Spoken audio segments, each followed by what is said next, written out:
বিসমিল্লাহির রহমানির রহিম। আলহামদুলিল্লাহি রাব্বিল আলামিন ওয়াসসালাতু ওয়াসসালামু আলা সাইয়্যিদিল মুরসালিন আম্মা বাদ। আজকে আমরা সূরা বাকারার ১৭ নম্বর রুকু থেকে শুরু করব।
সতেরো নম্বর রুকু আমাদের হলো দ্বিতীয় পারা শুরু হলো আর কি। কোরআনে যে ৩০টা পারা আছে এর মধ্যে দ্বিতীয় পারা শুরু হয়েছে সূরা বাকারার ১৪২ নম্বর আয়াত থেকে।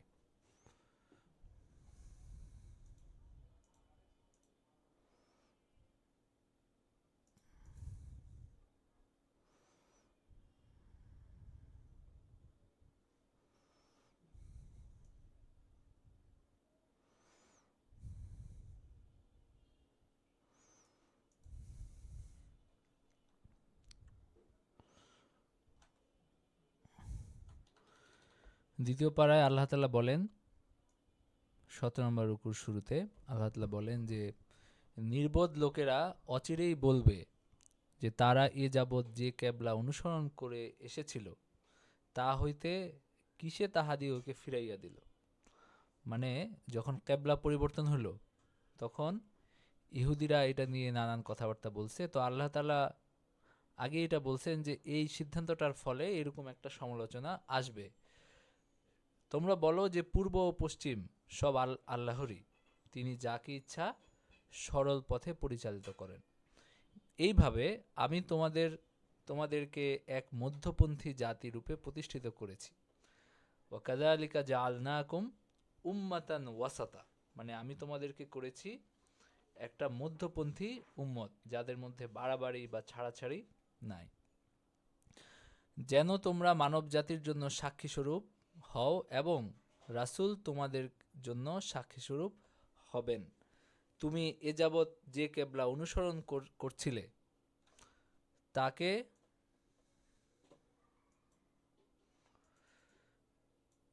তুমি এ যাবৎ যে কেবলা অনুসরণ করছিলে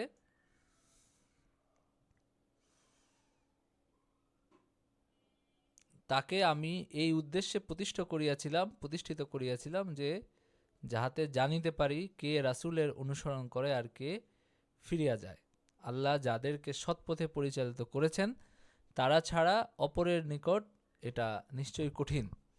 আল্লাহ এরূপ নন যে তোমাদের ঈমানকে তিনি ব্যর্থ করে দেবেন। নিশ্চয়ই আল্লাহ মানুষের প্রতি দয়াদ্র, পরম দয়ালু। তার মানে হলো যে আল্লাহ তাআলা এখানে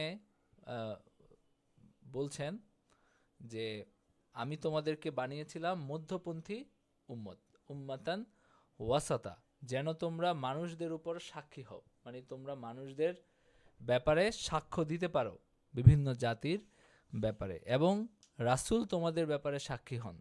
আল্লাহর দরবারে রাসূল তোমাদের ব্যাপারে সাক্ষী হবেন এবং তোমরা সমস্ত মানব জাতির যে বিভিন্ন গোষ্ঠী আছে তাদের ব্যাপারে সাক্ষী হবে।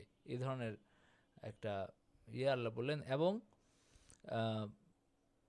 কেবলা পরিবর্তনের ব্যাপারে আল্লাহ তাআলা বললেন যে এটার মাধ্যমে আমার এই উদ্দেশ্যও ছিল যে তোমাদের মধ্যে কারা এই অল্প একটু কি যেন বলে এই সংশয়ের সৃষ্টি হইলে কারা দলছুট হয়, কারা হলো মানে রাসূলের সঙ্গ ছেড়ে দেয়।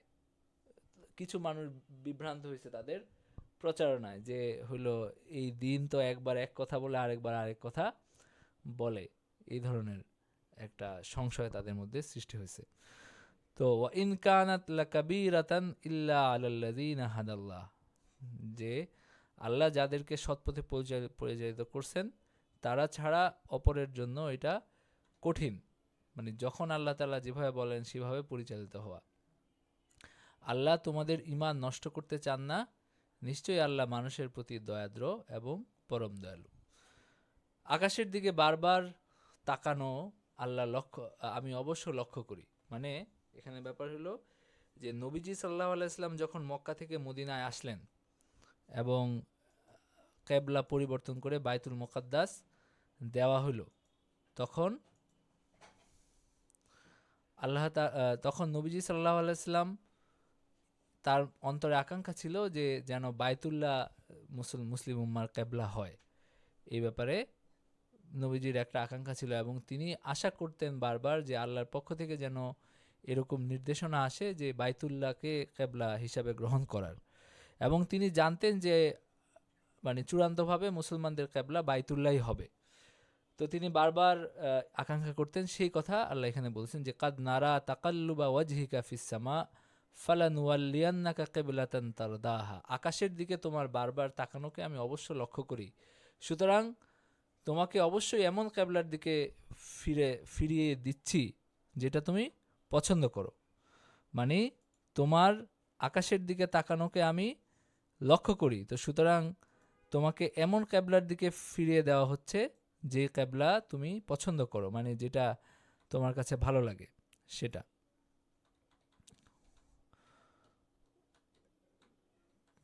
তো এখানে একটা বিষয় হলো যে উম্মাতান ওয়াসাতা অর্থ কি? মধ্যপন্থী উম্মত। হাদিসে এটার ব্যাখ্যায় বলা হয়েছে যে মধ্যপন্থাই উৎকৃষ্ট পন্থা, চরম এবং নরম উভয় পন্থাই বর্জনীয়। তো এখানে আপনার টিকায় যে কথাটা বলা হচ্ছে। এবং আরেকটা বিষয় হলো যে আপনার সাক্ষী হওয়া অর্থ কি? আমরা এখানে বলা হয়েছে না যে তোমরা সব উম্মতের জন্য সাক্ষী হবে। কিয়ামতের দিন নূহ আলাইহিস সালামের উম্মতগণ বলবে আমাদের কাছে কোনো সতর্ককারী আসে নাই। তখন নূহ আলাইহিস সালাম বলবেন আমি হেদায়েতের বাণী তাদের নিকট, মানে আমি, তখন নূহ আলাইহিস সালাম বলবেন যে না, আমি হেদায়েত যেভাবে আমাকে বলা হয়েছিল সেভাবে আমি মানুষের কাছে নিয়ে গেছি। এবং মুহাম্মদ এবং তার উম্মত আমার সাক্ষী। তো তারা কিভাবে সাক্ষ্য দিবে? তারা আল্লাহ তাআলার যে বাণী সেটার মাধ্যমে তারা জানে যে নূহ আলাইহিস সালামের সাথে কি হয়েছে, লূত আলাইহিস সালামের সাথে কি হয়েছে, হুদ আলাইহিস সালামের সাথে কি হয়েছে, এই সব কিছু কিন্তু আমরা জানি, আল্লাহ তাআলার সূত্রে জানি। তো আল্লাহ তাআলা তো ভুল বা মিথ্যা বলার কোনো কারণ নাই এবং সেটা চিন্তা করারও কোনো অবকাশ নাই। তো সুতরাং আমরা যেহেতু নিশ্চিতভাবে জানি তিনি দুনিয়াতে দিন প্রচার করছেন আল্লাহ তাআলার নির্দেশ অনুযায়ী, সুতরাং আমরা তার ব্যাপারে সাক্ষ্য দিতে পারবো। এটাই বলা হয়েছে এখানে যে লিতাকুনা, মানে তোমরা যেন হলো সাক্ষী হও সব উম্মতের জন্য এবং তোমাদের জন্য তোমাদের রাসূল সাক্ষী হবেন। অতএব তুমি মসজিদুল হারামের দিকে মুখ ফিরাও। এই যে বলা হলো যে আমি তোমার যে আকাশের দিকে বারবার তাকানো এটা আমি লক্ষ্য করি, সুতরাং তুমি মসজিদুল হারামের দিকেই মুখ ফিরাও। তোমরা যেখানেই থাকো না কেন ওই দিকেই মুখ ফিরাও, মানে মসজিদুল হারামের দিকেই মুখ ফিরাও। এবং যাদেরকে কিতাব দেওয়া হয়েছে তারা নিশ্চিতভাবে জানে যে উহা তাদের প্রতিপালকের প্রেরিত সত্য। যাদেরকে কিতাব দেওয়া হয়েছে তারা নিশ্চিতভাবে জানে যে এটা আল্লাহ তাআলার পক্ষ থেকে আসছে। মানে কাদেরকে কিতাব করা হয়েছে, এখানে ইহুদি খ্রিস্টান বা আহলে কিতাবদের কথা বলা হচ্ছে। কারণ হলো তাদের কিতাবে এটা স্পষ্টভাবে বলা হয়েছে যে কিভাবে শেষ নবী আসবেন এবং তার উপরে কোরআন নাজিল হবে, এই ব্যাপারে তারা নিশ্চিতভাবে জানতো। মানে তাদের কিতাবে এত নিখুঁতভাবে বর্ণনা দেওয়া হয়েছে মানে নবীজির, যেন তারা নবীজিকে দেখে চিনতে পারে। তারা নিশ্চিতভাবেই জানতো যে তিনি সত্য নবী এবং এই কিতাব আল্লাহ তাআলার পক্ষ থেকে আসছে। এবং তাদের মধ্য থেকে যারা ইসলাম গ্রহণ করছে, যারা তাদের শ্রেষ্ঠ আপনার হলো জ্ঞানী গুণী পণ্ডিত ছিলেন, যেমন আব্দুল্লাহ ইবনে সালাম এবং অন্যরা, তারাও বলছেন যে আমরা সবাই এটা জানি যে তিনি আল্লাহর নবী। এটা আমরা জানি কেন? কারণ আমাদের কিতাবে এত স্পষ্টভাবে আছে। আর এখনও তাওরাতের যে কপি পাওয়া যায়, এখনও বাইবেলের যে কপি পাওয়া যায়, মানে বাইবেলের তো দুইটা ভাগ, ইনজিল এবং তাওরাত। একটা হলো নিউ টেস্টামেন্ট বলে, আর একটা ওল্ড বলে। তো যেটা পুরনো সেটা হলো মূলত তাওরাত। এখনও তাওরাতে এবং ইনজিলে নবীজির আকার আকৃতি সম্পর্কে এবং তার উম্মত কেমন হবে, কি হবে, এই সব কিছু বিস্তারিত বলা আছে। তো তারা নিশ্চিতভাবে জানে যে এটা তার প্রতিপালকের প্রেরিত সত্য। তারা যা করে সে সম্বন্ধে আল্লাহ অনবহিত নন, মানে তাদের কাজ সম্পর্কে আল্লাহ তাআলা জানেন। যাদেরকে কিতাব দেওয়া হয়েছে, তুমি যদি তাদের কাছে সমস্ত দলিল পেশ করো, তবু তারা তোমার কেবলার অনুসরণ করবে না, বরং তুমিও তাদের কেবলার অনুসারী নও, এবং তারাও পরস্পরের কেবলার অনুসারী না। তোমার কাছে জ্ঞান আসার পর তুমি যদি তাদের খেয়াল খুশির অনুসরণ করো, নিশ্চয়ই তখন তুমি জালেমদের অন্তর্ভুক্ত হবে। এখানে বলা হচ্ছে যে ইহুদিদের কথা, যে আহলে কিতাব, যাদেরকে কিতাব দেওয়া হয়েছে, তাদের কাছে যদি তুমি সব দলিল প্রমাণ পেশ করো, তাহলে যে সে তোমার কেবলা অনুসরণ করবে, মক্কার দিকে ফিরে নামাজ পড়বে, এরকম হবে না। সুতরাং তুমিও তাদের কেবলা অনুসরণ করার কোনো প্রয়োজন নাই। আর তারাও মানে ইহুদি খ্রিস্টানরাও একে অপরের কেবলা অনুসরণ করে না, বরং তারা নিজে নিজে কেবলাই অনুসরণ করে। তো তোমার কাছে জ্ঞান আসার পর, মানে আল্লাহ তাআলার পক্ষ থেকে স্পষ্ট নির্দেশনা আসার পর, যদি তুমি খেয়াল খুশির অনুসরণ করো, মানে যদি তুমি আবার তাদের কেবলা অনুসরণ করো, তাহলে এটা তুমি জালেমদের অন্তর্ভুক্ত হবে। কারণ আল্লাহ তাআলার পক্ষ থেকে বলা হয়েছে যেটা, সেটাই মানতে হবে। আর আমি যাদেরকে কিতাব দিয়েছি তারা তোমাকে সেই রূপ চিনে যেরূপ তারা নিজের সন্তানদেরকে চিনে। মানে আল্লাযীনা আতাইনাহুমুল কিতাবা ইয়ারিফুনাহু কামা ইয়ারিফুনা আবনাহুম, যেভাবে তারা নিজের সন্তানকে দেখে চিনতে পারে যে সে তাদের ছেলে, সে তাদের মেয়ে, একইভাবে তারা তোমাকে দেখেও চিনতে পারে যে তুমি শেষ নবী। মানে কি? মানে এত নিখুঁত, আমি আগে যেটা বললাম যে এত ভালোভাবে বর্ণনা করা হয়েছে তাদের কিতাবে, নবীজি কেমন হবেন, তার হাঁটা কেমন হবে, তার দাড়ি কেমন হবে, হ্যাঁ, তো তার চেহারা কেমন হবে, সব কিছু, এবং তিনি কিভাবে আসবেন, অনেক ঘটনা, কিভাবে হিজরত হবে, এই অনেক কিছু তাদের কিতাবে বর্ণিত হয়েছে। তো সুতরাং তারা তোমাকে এমনভাবে চিনে যেভাবে তারা নিজেদের সন্তানদেরকে চিনে। ওয়া ইন্না ফারিকাম মিনহুম লা ইয়াকতুমুনাল হাক্কা ওয়া হুম ইয়ালামুন, অথচ তাদের মধ্যে একদল তারা জেনে শুনে সত্য গোপন করে থাকে, তারা জেনে শুনে সত্যকে গোপন করে রাখে। তোমার প্রতিপালকের নিকট হইতে আল হাক্কু মির রাব্বিকা ফালা তাকুনান্না মিনাল মুমতারিন, সত্য তোমার প্রতিপালকের নিকট থেকে, সুতরাং তুমি সন্দিহানদের অন্তর্ভুক্ত হও না। সত্য যেটা, সেটা তোমার প্রতিপালকের পক্ষ থেকে আসছে, এবং এই ব্যাপারে সংশয়ের কোনো অবকাশ নাই, তুমি যেন সংশয়গ্রস্ত না হও। নবীজিকে নির্দেশ দেওয়া হচ্ছে, তার মানে কি? তার মানে মুসলিম উম্মাহকে এই নির্দেশ দেওয়া হচ্ছে। তো কেউ একজন বলেন যে এই রুকুর শিক্ষা নির্দেশনা কি? আসসালামু আলাইকুম। ওয়ালাইকুম আসসালাম। জি, এখানে যেটা বলা হচ্ছে, এখানে তো আসলে অনেকগুলো কথা বলা হয়েছে। শর্টে যদি বলি, আল্লাহ বলছেন মধ্যপন্থী জাতি হিসেবে আমাদেরকে পাঠানো হয়েছে, এবং শুধু মধ্যপন্থী জাতি হিসেবেই না, মানব জাতির জন্য আমরা যেন সাক্ষী হতে পারি, এই নির্দেশনা দেওয়া হয়েছে। এখানে আরেকটা কথা বলা হয়েছে, পূর্ব পশ্চিম সবই আল্লাহর, অর্থাৎ মানে আমরা কোন দিকে ফিরে নামাজ আদায় করছি এইটা আমাদের জন্য খুব ইম্পর্টেন্ট না, বরঞ্চ আল্লাহর নির্দেশটা ইম্পর্টেন্ট। আরেকটা বিষয় এখানে বলা হচ্ছে, সেটা হচ্ছে ইমানদাররা কখনোই ব্যর্থ হবে না, কারণ আল্লাহ অনেক দয়ালু। এরপরে এখানে বলা হচ্ছে যে যাদেরকে জ্ঞান দেওয়া হয়েছে, অর্থাৎ যারা সঠিক জ্ঞান একবার পেয়েছে, তারা যদি তারা তার তারা যেন খেয়াল খুশির অনুসরণ না করে, অর্থাৎ তারা বিপথগামী যাতে না হয়। লাস্ট যে কথাটা বলা হয়েছে সেটা হচ্ছে সত্য আল্লাহ কর্তৃক প্রদত্ত, এবং এটা হচ্ছে অবধারিত, এটাকে চেঞ্জ করা যাবে না, এবং বলা হচ্ছে যে তোমরা সন্দিহানদের অন্তর্ভুক্ত হইও না, এটাই। হ্যাঁ, আরেকটা ব্যাপার হলো যে মুসলিম উম্মাহ মধ্যপন্থী, এবং আমাদের মধ্যে চরমপন্থা এবং আপনার হলো উদারপন্থা, কোনোটাই আমাদের মধ্যে থাকা উচিত না, বরং মাঝামাঝি জায়গায় থাকা উচিত। এইটা এবং আরেকটা বিষয় আমরা বুঝতে পারলাম, সেটা হলো যে আল্লাহ তাআলা তার নির্দেশ কখনো কখনো একটা নির্দেশ দিয়ে আবার পরিবর্তন করতে পারেন। যে প্রসঙ্গটা আমরা কালকেও পড়ে আসছি, যে নসখের কথা বলা হয়েছে, সেটাও আমরা এখানে বুঝলাম যে এটা আল্লাহর ইচ্ছা, তিনি কখন কোন নির্দেশ দেন এটা তার ইচ্ছা। তো আরেকটা ব্যাপার তো আমরা বুঝলামই, এখানে আমরা যদি নিজেদের করণীয় মানে চিন্তা করতে চাই, তাহলে শেষ আয়াতে সরাসরি নির্দেশ দেওয়া হয়েছে আল হাক্কু মিন রাব্বিকা ফালা তাকুনান্না মিনাল মুমতারিন। এটা আল্লাহ তাআলার পক্ষ থেকে সত্য, সুতরাং তোমরা যেন সন্দেহবাতিগ্রস্ত বা সংশয়বাদীদের অন্তর্ভুক্ত না হও। তো আল্লাহর ব্যাপারে, দ্বীনের ব্যাপারে, কোরআনের ব্যাপারে সংশয়গ্রস্ত না হওয়ার নির্দেশনা আমরা এখান থেকে বুঝতে পারি। 18 নম্বর রুকুতে আল্লাহ তাআলা বলেন যে প্রত্যেকের একটি দিক রয়েছে, সেদিকে সে মুখ করে, অতএব তোমরা সৎকর্মে প্রতিযোগিতা করো। তোমরা যেখানেই থাকো না কেন, আল্লাহ তোমাদের সকলকে একত্র মানে তোমাদের সবাইকে জমা করবেন। নিশ্চয়ই আল্লাহ সর্ববিষয়ে সর্বশক্তিমান।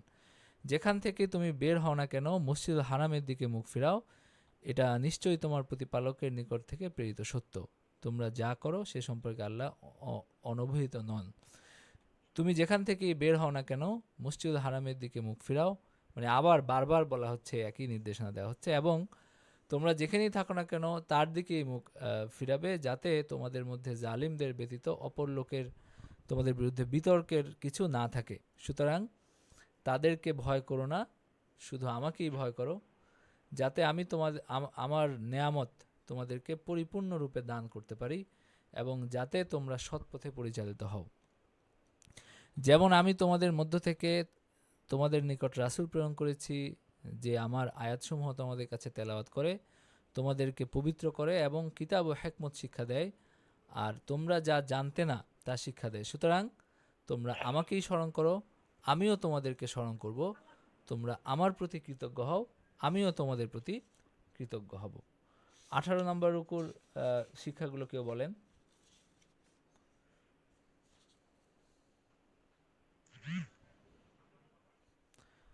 ওয়ালিকুল্লি উজহাতুন, মানে প্রত্যেক ধর্মাবলম্বী বা জাতি গোষ্ঠীর জন্য একটা কেবলা দেওয়া আছে। মানে ইহুদিকে যেমন একটা কেবলা দেওয়া হয়েছে, খ্রিস্টানদেরকে একটা কেবলা দেওয়া হয়েছে, মুসলমানদেরকেও একটা কেবলা দেওয়া হয়েছে, এটা আল্লাহ তাআলা বলছেন।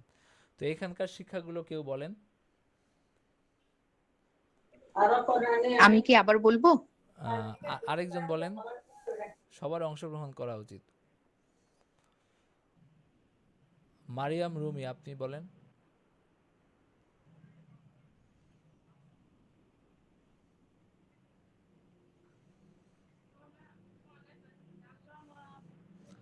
আহসান রাকিব, আপনি বলেন।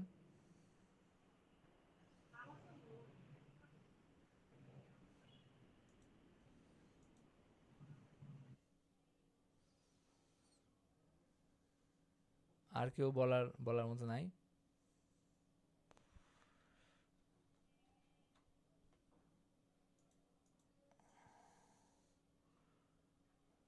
তাইফা, আপনি বলেন।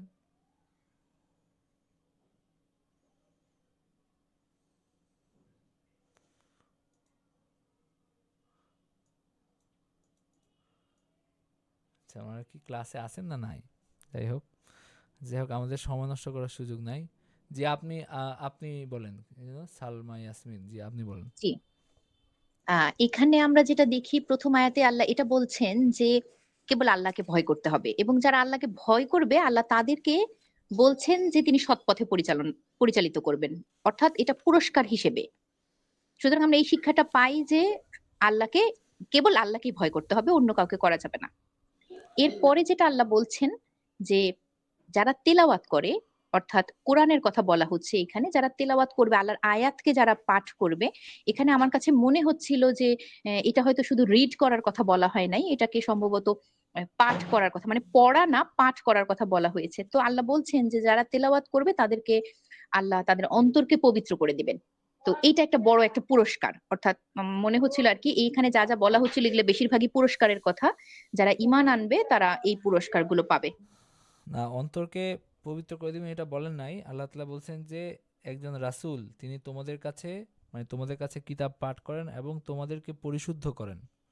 মানে রাসূলের কাজ হিসেবে বলা হয়েছে আর কি। এবং তোমাদেরকে কিতাব এবং হিকমত শিক্ষা দেন, এই আর কি।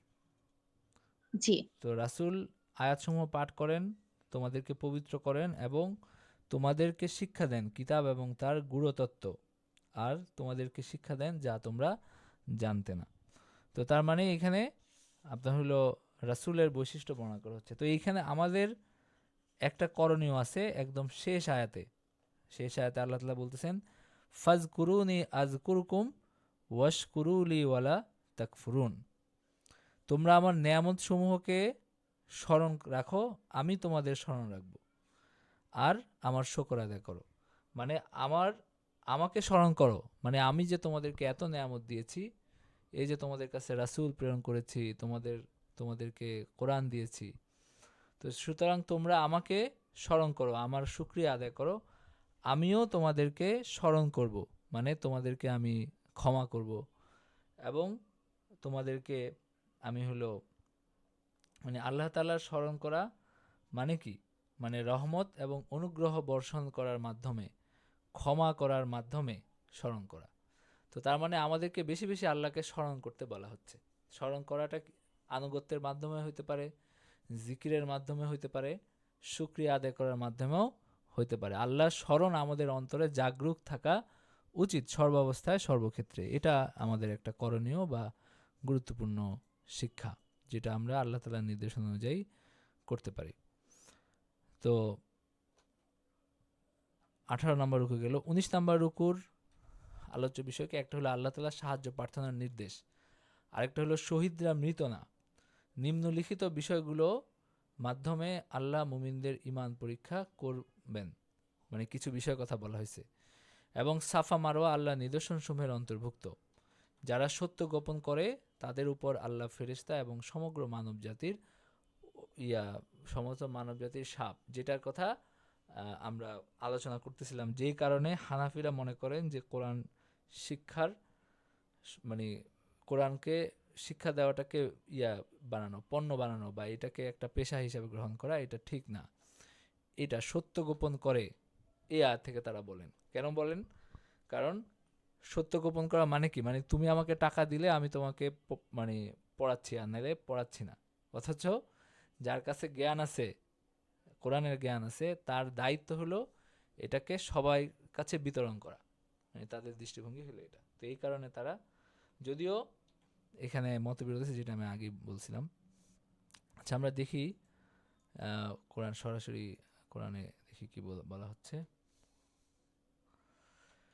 হে মুমিনগণ, ধৈর্য এবং নামাজের মাধ্যমে সাহায্য প্রার্থনা করো, নিশ্চয়ই আল্লাহ ধৈর্যশীলদের সাথে আছেন।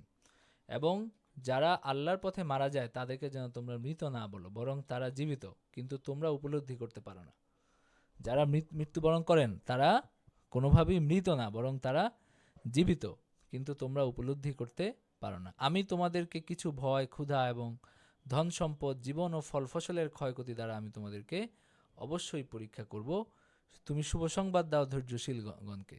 মানে আমি তোমাদের, মানে দুনিয়ার জীবনে আমাদের উপরে নানা ধরনের পরীক্ষা আসবে, ভয়, ক্ষুধা, ধন সম্পদ, জীবন ও ফল ফসলের ক্ষয়ক্ষতি হবে। এর মধ্যে যারা ধৈর্য ধারণ করবে তাদেরকে সুসংবাদ দাও, মানে তারা সফল হলো, আর তারা আমার পরীক্ষায় উত্তীর্ণ হলো। যারা তাদের উপর বিপদ আপতিত হলে বলে আমরা তো আল্লাহরই এবং নিশ্চিতভাবে আমরা তার দিকেই প্রত্যাবর্তনকারী। আল্লাযীনা ইযা আসাবাতহুম মুসিবা ক্বালু ইন্না লিল্লাহি ওয়া ইন্না ইলাইহি রাজিউন। ইন্না লিল্লাহি ওয়া ইন্না ইলাইহি রাজিউন, যেটা আমরা কারো মৃত্যু সংবাদ শুনলে বলি, সেই আয়াত, মানে সেই কথাটা এখানে আমাদেরকে শেখানো হচ্ছে যে কারা ধৈর্য ধারণকারী বা কারা আল্লাহর পুরস্কারের যোগ্য। যারা কেউ যখন বিপদে আপতিত হয় তখন বলে যে ইন্না লিল্লাহি ওয়া ইন্না ইলাইহি রাজিউন, নিশ্চয়ই আমরা আল্লাহর এবং নিশ্চিতভাবে আমরা তার দিকেই ফিরে যাব। এরাই তারা যাদের প্রতি তাদের প্রতিপালকের নিকট থেকে বিশেষ অনুগ্রহ রহমত বর্ষিত হয়, আর তারাই সৎপথে পরিচালিত হয়। এরাই তারা যারা, এখানে একটা হাদিস আছে, নবীজি সাল্লাল্লাহু আলাইহি ওয়াসাল্লাম বলছেন যে কেউ যদি তার বড় কোনো বিপদ ঘটলে কেউ যদি বলে ইন্না লিল্লাহি ওয়া ইন্না ইলাইহি রাজিউন, আল্লাহুম্মা আজিরনি ফি মাসিবাতি ওয়া আখলিফনি খায়রাম মিনহা, এই দোয়াটা যদি পড়ে তাহলে আল্লাহ অবশ্যই তাকে এই যে বিপদটা তার হয়েছে, যে ক্ষতি তার হয়েছে, এর চেয়ে উত্তম প্রতিদান দান করবেন। তো এখানে আল্লাহ তাআলা বলছেন যে এরাই তারা যাদের প্রতি তাদের প্রতিপালকের নিকট থেকে বিশেষ অনুগ্রহ রহমত বর্ষিত হয়, আর তারাই সৎ পথে পরিচালিত। নিশ্চয়ই সাফা ও মারোয়া আল্লাহর নিদর্শনসমূহের অন্তর্ভুক্ত। সুতরাং যে কেউ কাবা ঘর, হজ কিংবা উমরা সম্পন্ন করে, এই দুইটির মধ্যে সাই করলে তাদের কোনো পাপ নাই। আর কেউ স্বতঃস্ফূর্তভাবে করলে আল্লাহ পুরস্কার দাতা সর্বজ্ঞ। মানে এটা এই কারণে হয়েছে যে সাফা এবং মারোয়ায় জাহিলি যুগে কিছু মূর্তি ছিল, এবং এই কারণে তারা এই মূর্তিগুলোর কাছে যাইতো, সাফা এবং মারোয়া এরকম। কিন্তু সাফা মারোয়া মূলত কি? মূলত আল্লাহ তাআলার নিদর্শন, যেটা আল্লাহ তাআলা তার প্রিয় বান্দা হাজরা আলাইহাসসালাম তার স্মৃতি হিসাবে তিনি এটা রাখছেন। মানে আল্লাহ তাআলার অনেকগুলো কাজ পছন্দ হয়েছে। হযরত ইব্রাহিম আলাইহিস সালামের কোরবানি করা পছন্দ হয়েছে, হযরত ইসমাঈল আলাইহিস সালামের ধৈর্য পছন্দ হয়েছে, হযরত হাজরা আলাইহিস সালামের মা হিসাবে তিনি যে ধৈর্য ধারণ করছেন, তিনি যে সন্তানের জন্য চুরি করছেন, এটা আল্লাহ তাআলার কাছে পছন্দ হয়েছে। তো সুতরাং এই এই নিদর্শনগুলো থেকে তিনি আমাদেরকে শিক্ষা দিতে চান। তো শিক্ষা দিতে চান দেখে তিনি এই হজের সময় এই কাজগুলো আমাদেরকে করতে বলেন। তো সুতরাং এটা যদিও জাহিলি যুগে এখানে মূর্তি ছিল, তো এর মানে এই কারণে সাহাবীদের কারো মধ্যে একটা দ্বিধা ছিল যে এইখানে কি আবার আমরা সাই করব কিনা, নাকি এটা জাহিলি যুগের সাথে শেষ হয়ে গেছে। তো এই কারণে এখানে বলা হচ্ছে যে না, এটা আল্লাহর নিদর্শনের অন্তর্ভুক্ত, এবং তোমরা যারা হজ এবং ওমরা করতে যাও তারা সাই করবা, তাদের কোনো পাপ নাই, সাই করলে কোনো পাপ নাই। এটা এই কারণে বলা হচ্ছে যে তারা মনে করতেছিলেন যে এটা কি কোনো পাপ হবে কিনা, কিন্তু সাই করা মূলত কি, মূলত একটা জরুরি কাজ ওমরার জন্য এবং হজের জন্য, দুইটার জন্যই সাই করাটা জরুরি কাজ। আর কেউ স্বতঃস্ফূর্তভাবে সৎ কাজ করলে আল্লাহ পুরস্কার দাতা, মানে কেউ যখন নফল কাজ করে, নফল ইবাদত করে, আল্লাহ তাআলা পুরস্কার দাতা সর্বজ্ঞ। নিশ্চয় আমি যেসব স্পষ্ট নিদর্শন ও পথ নির্দেশ অবতীর্ণ করেছি মানুষের জন্য, তা স্পষ্টভাবে ব্যক্ত করার পরও তারা তা গোপন রাখে, আল্লাহ তাদেরকে লানত দেন, এবং অভিশাপকারীগণও তাদের অভিশাপ করে। মানে ইন্নাল্লাযীনা ইয়াকতুমুনা মা আনজালনা মিনাল বায়িনাতি ওয়াল হুদা, আমি যেসব স্পষ্ট নিদর্শন আমি অবতীর্ণ করছি সেটাকে তারা মানে স্পষ্টভাবে ব্যক্ত করার পরও তারা এটা গোপন করে রাখে, তারা মানুষকে বলে না যে কিতাব এরকম আছে। মানে ইহুদি আলেমদের কথা বলা হচ্ছে, তারা এরকম করতো। তো এইটাকে আল্লাহ খুব গর্হিত কাজ হিসেবে বলছেন, এবং বলছেন যে তাদের উপর লানত হোক। এই কারণে আল্লাহ তাদেরকে লানত দেন, এবং অভিশাপকারী ফেরেশতাগণ তাদেরকে অভিশাপ দেয়। তো সেটা তার মানে এটা অত্যন্ত গর্হিত একটা কাজ। কিন্তু যারা তওবা করে এবং নিজেদেরকে সংশোধন করে এবং সত্যকে সুস্পষ্টভাবে ব্যক্ত করে, তারা যাদের তওবা আমি কবুল করি, আমি অতিশয় তওবা গ্রহণকারী এবং পরম দয়ালু। নিশ্চয়ই যারা কুফরি করে এবং কাফের রূপে মারা যায় তাদের উপর লানত এবং আল্লাহ এবং ফেরেশতাগণ ও সকল মানুষের। মানে যে কুফরি করে মারা গেল তার মানে কি, তার মানে চির জাহান্নামী হলো সে। আল্লাহ তাআলার উপর ঈমান না আনে যার মৃত্যু হলো, তার মানে সে চির জাহান্নামী হলো। এই কারণে আল্লাহ তাআলা বলেন নিশ্চয়ই যারা কুফরি করে এবং কাফের রূপে মারা যায়, মানে ঈমানের সৌভাগ্য হয় নাই মৃত্যুর আগে, তাদের উপর লানত আল্লাহর এবং ফেরেশতাগণ সহ সকল মানুষের, তাতে তারা স্থায়ী হবে। মানে এই ইয়াতে কি যেন বলে, এই লানতের মধ্যে তারা স্থায়ী হবে, তাদের শাস্তি লঘু করা হবে না এবং তাদেরকে কোনো বিরামও দেওয়া হবে না। লানত বা অভিশপ্ত অবস্থায় তারা স্থায়ী হবে, এটা এখানে বলা হচ্ছে। আর তোমাদের ইলাহ এক ইলাহ, তিনি ব্যতীত কোনো ইলাহ নাই, তিনি দয়াময় অতি দয়ালু। তোমাদের ইলাহ এক ইলাহ, মানে আল্লাহর কথা বলা হচ্ছে যে তার কোনো শরিক নাই।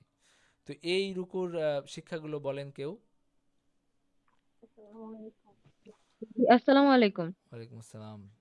জি। উম, এই রুকুর শিক্ষাগুলো আমি একটু ধারাবাহিকভাবে বলার চেষ্টা করছি।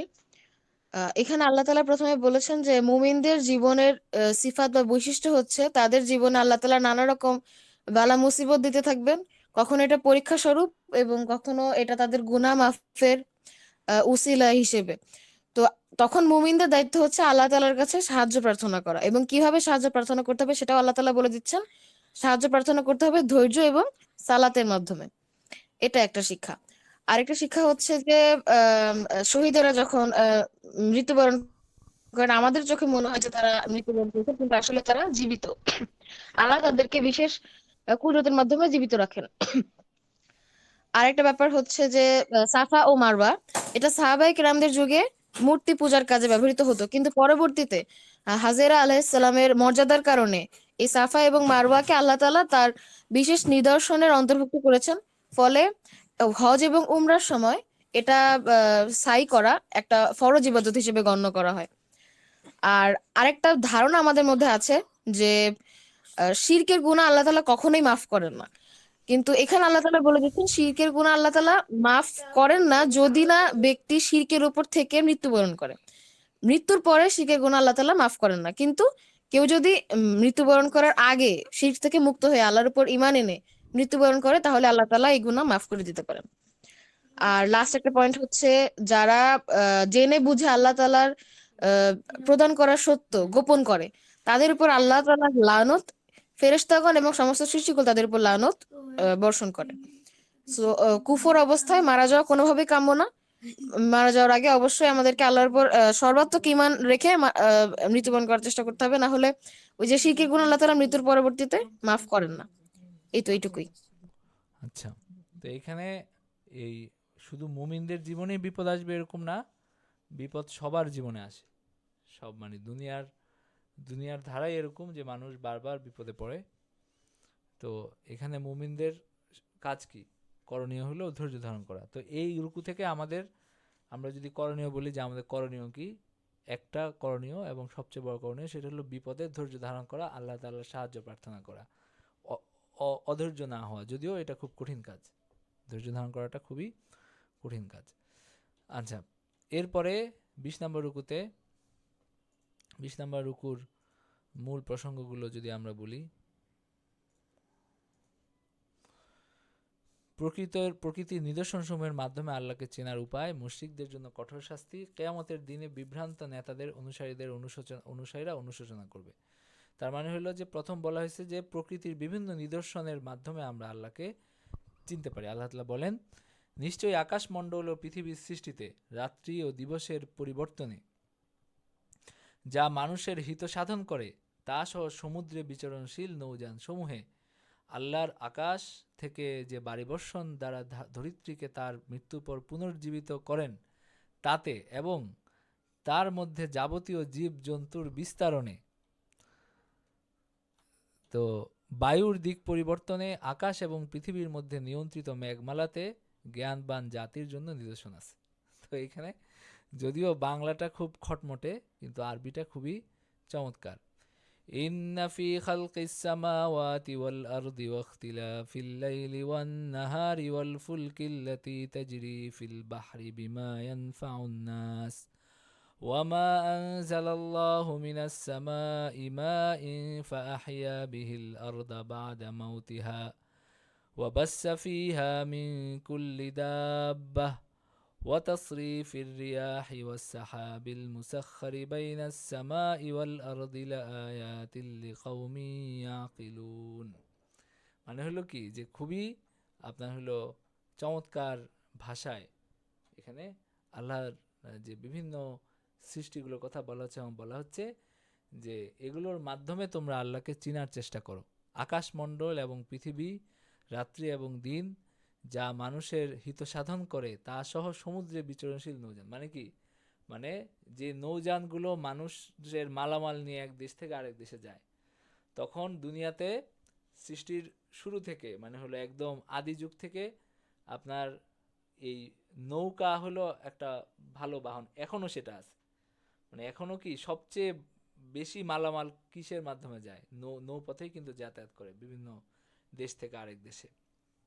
তো আল্লাহ তাআলা এটা বলছেন যে যে মালামাল নিয়ে যে ন- ন- ন- মানে সমুদ্র পাড়ি দেয় যে নৌযানগুলো, এবং আল্লাহ তাআলা যে বৃষ্টি বর্ষণ করেন এর মাধ্যমে তিনি মানে এই মৃত ধরিত্রীকে তিনি পুনরায় জীবন দান করেন।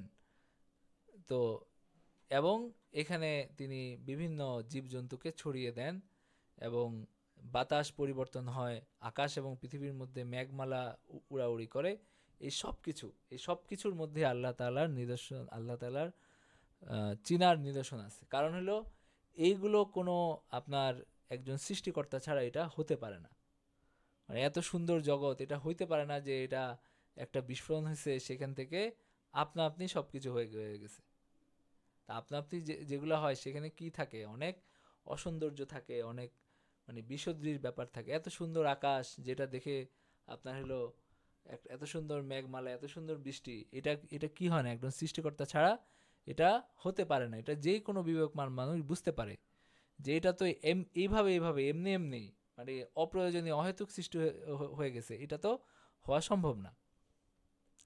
তো এই জন্য আল্লাহ বলছেন যে এখানে যারা জ্ঞানী তাদের জন্য এখানে নিদর্শন আছে। এবং মানুষের মধ্যে কেউ কেউ আল্লাহ ছাড়া, তথাপি এরপরও মানুষের মধ্যে কেউ কেউ আল্লাহকে ছাড়া অপরকে আল্লাহর সমকক্ষ রূপে গ্রহণ করে এবং আল্লাহকে ভালোবাসার ন্যায় তাদেরকে ভালোবাসে। মানে আহ, আল্লাহকে ভালোবাসার মতো তারা তাদেরকে ভালোবাসে, কিন্তু তারা ঈমান এনেছে আল্লাহর প্রতি ভালোবাসায়, তারা সুদৃঢ়। জালিমরা শাস্তি প্রত্যক্ষ করলে যেমন বুঝবে, হায় এখন যদি তারা তেমন বুঝতো যে সমস্ত শক্তি আল্লাহরই এবং আল্লাহর শাস্তিদানে অত্যন্ত কঠোর। মানে আল্লাহ তাআলা বলছেন যে তারা শরিক করে এবং তাদেরকে ভালোবাসে আল্লাহকে ভালোবাসার মতো। তার মানে কি, আমাদের কিছুদিন আগে আমি তো একটা গণমাধ্যমে কাজ করি, সেখানকার একজন সিনিয়র মানে এডিটর আর কি, উনি এসে আমাকে বলতেছেন যে এমনিতে ওনারা তো মানে এমন একজন ব্যক্তি যার সাথে কোরআনের কোনো সম্পর্ক নাই আর কি, নামাজ রোজা করেন না এরকম। তো উনি এসে বলতেছেন যে আমি এই অনুবাদ শুনলাম কয়েকদিন, কোরআনের অনুবাদ, ওই যে আছে না যে পড়ে তারপর অনুবাদ করে। তো শুনে আমার মনে হলো যে আল্লাহ তাআলার মানে অনেক মানে ইয়া আছে, কি যেন বলে, মানে আমরা যেটাকে বলি মানুষের আছে না যে ভালোবাসা পাওয়ার আকাঙ্ক্ষা, বা হলো মানে মানুষ আছে না যে মানে হলো যে কি কি বলা যায় এটাকে, যে হলো কেউ যখন আহ, মানে বিশ্বাস ভঙ্গ করে তখন কি হয়, মানে একটা এরকম একটা ব্যাপার আছে। তো আমি তাকে বললাম যে আসলে ঠিকই আছে এটা, মানে আল্লাহ তাআলা যে তার সাথে শরিক করলে যে সবচেয়ে বেশি ক্রুদ্ধ হন, এটার মূল কারণ কিন্তু এটা, সেটা হলো যে তিনি চান যে বান্দাকে তিনি সৃষ্টি করছেন, বান্দা যেন তাকে স্মরণ করে, তাকে ডাকে এবং তাকে ভালোবাসে। এই ভালোবাসাটাও কিন্তু একটা ব্যাপার। তো যখন তারা হলো আল্লাহকে বাদ দিয়ে, যিনি তাকে এত কিছু দিছেন, মানে আল্লাহ তাআলা কি চান যে এত কিছু দেখে বান্দা বুঝতে পারবে যে কেউ আমাকে এটা দিছে, এবং তাকে সন্ধান করবে, তার পরিচয় অনুসন্ধান করবে এবং তার কাছে আল্লাহর কাছে বিনত হবে এবং আল্লাহকে স্মরণ করবে, আল্লাহর সাথে তার সম্পর্ক হবে। শরীয়তের ইসলামের মূল বিষয় হলো এটা। শরীয়তের মূল লক্ষ্য কি? মূল লক্ষ্য হলো আল্লাহর সাথে বান্দার সম্পর্ক। এখানে দুনিয়াতে কি যেন ওই যে একটা আছে না যে দুনিয়াতে একটা হলো মানে বিশাল কোনো শাসন ত্রাসন চালানো, এটা শরীয়তের লক্ষ্য না। দুনিয়ার শরীয়ত আসছে কেন, ইসলাম আসছে কেন? ইসলাম আসছে মানুষকে আল্লাহ তাআলার সন্ধান দিতে, এটা হলো মূল জিনিস। আর বাকি অনেক কিছু আছে, অনেক কিছু আছে, সেটা এটার অংশ হিসাবে পরবর্তীতে শাখা প্রশাখা হিসাবে আসে। কিন্তু মূল বিষয়টা কি? মূল বিষয় হলো মানুষের সাথে আল্লাহ তাআলার সম্পর্ক।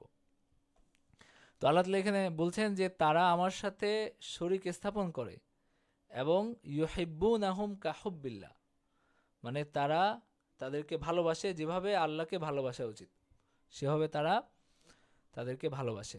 ওয়াল্লাযীনা আমানু আশাদ্দু হুব্বাল লিল্লাহ, আর যারা ঈমান আনছে, যারা ঈমান আনে আল্লাহর প্রতি ভালোবাসায় তারা সুদৃঢ়।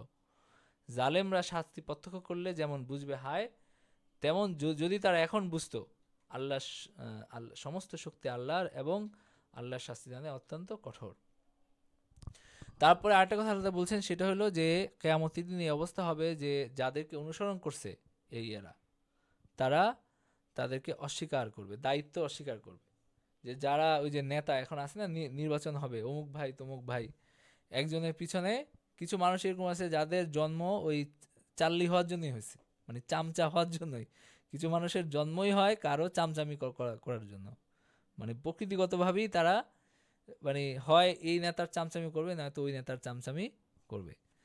তো এই ধরনের লোক যারা এরকম চামচামি করতে গিয়ে আল্লাহর বিরোধিতা করছে, এরপরে তারা হলো একটা খারাপ অবস্থায় পড়ছে, তো তারা তখন ওই মানে চাবে যে তাদের নেতারা এই দায়িত্ব গ্রহণ করুক এবং তাদের শাস্তি তাদের চেয়ে তাদের নেতারা বেশি শাস্তি পাক। কিন্তু ওই সমস্ত যাদেরকে অনুসরণ করা হয়েছে তারা তখন আর তাদের দায়িত্ব নিতে অস্বীকার করবে এবং তারা শাস্তি প্রত্যক্ষ করবে এবং তাদের মধ্যকার সমস্ত শক্তি, সমস্ত সম্পর্ক তখন ছিন্ন হয়ে যাবে। মানে তাদের মধ্যে আর কোনো সম্পর্ক থাকবে না। এই নেতা এবং এই নেতার যে কর্মী চাল্লি চামচা যারা আছে তাদের সাথে আর তাদের কোনো সম্পর্ক থাকবে না। কেন? কারণ হলো এই মানে দুনিয়ার সব সম্পর্ক তখন বিচ্ছিন্ন হয়ে যাবে আর কি। ওয়াকাল আল্লাযীনা ইত্তাবাউ লাউ আন্না লানা কাররাতান, এরপরে অনুসারীরা বলবে যে হায় আমরা যদি আরেকটা সুযোগ মানে যদি আমরা পাই, তাহলে আমরা আবার যদি দুনিয়ায় ফিরে যেতে পারতাম তাহলে আমরাও তাদের সাথে সম্পর্ক ছিন্ন করতাম, যেন তারা আমাদের সাথে সম্পর্ক ছিন্ন করলো। এইভাবে আল্লাহ তাআলা তাদের কার্যাবলী তাদের পরিতাপ রূপে তাদেরকে দেখাবেন এবং তারা কখনো আগুন থেকে বের হতে পারবে না। মানে তাদের যে আফসোস করবে, এই আফসোসের আর কোনো কি হবে না, এই আফসোসের আর কোনো লাভ নাই তখন এই আফসোস করে, বরং এই পুরাটা জিনিস আল্লাহ তাআলা তাদের কাজগুলো এই আফসোস রূপে তাদেরকে প্রদর্শন করবেন যে দেখো তোমাদের কাজের পরিণতি কি হয়েছে, এবং তারা আর কখনো আগুন থেকে বের হবে না, যেহেতু তারা কুফরি করছে তাদের নেতাদের অনুসরণ করে। তো এখানে শিক্ষা কি আছে, কি একজন বলেন? আসসালামু আলাইকুম ওয়ালাইকুম স্যার, আমি আসসালাম। একটু বলতে পারি? জি জি জি অবশ্যই। আচ্ছা, অনেক শিক্ষাই তো থাকতে পারে, তবে একটা শিক্ষা যেটা আমার সবচেয়ে বেশি মনে হলো সেটা হচ্ছে যে আমাদের ধর্মটাই আসলে আল্লাহর সাথে সম্পর্কের উপর ভিত্তি করে দাঁড়ানো। সো এটাকে বেস ধরে বাকি বাকি জিনিসগুলো আসে। সো আমরা যে কোনো ভাবেই আল্লাহর সাথে সম্পর্কটা সুদৃঢ় করার চেষ্টা করব, যেভাবে আমাদের রাসূল আল্লাহর সাথে সম্পর্ক সুদৃঢ় করছেন ওভাবেই। এটা হতে পারে আল্লাহর সৃষ্টি দেখে হয়তো প্রতিদিন একটু সময়ের জন্য হলেও আল্লাহর সৃষ্টি দেখা বা এটা নিয়ে ভাবা চিন্তা করা। তাহলে হয়তো আল্লাহর সাথে সম্পর্ক আরো দৃঢ় হবে এবং আখিরাতের কথাও বেশি বেশি মনে পড়বে।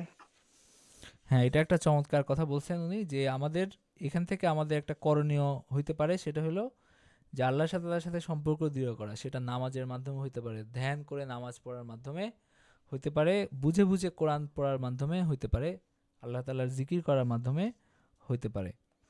এইভাবে আল্লাহ তাআলাকে, যেমন এর আগের রুকুতে আল্লাহ তাআলা বলছেন আমাকে স্মরণ করো, তোমরা আমাকে স্মরণ করো, সুতরাং আল্লাহকে বেশি বেশি স্মরণ করার মাধ্যমে এটা হইতে পারে। ঠিক আছে, আমরা পরের রুকুতে যাই। পরের রুকু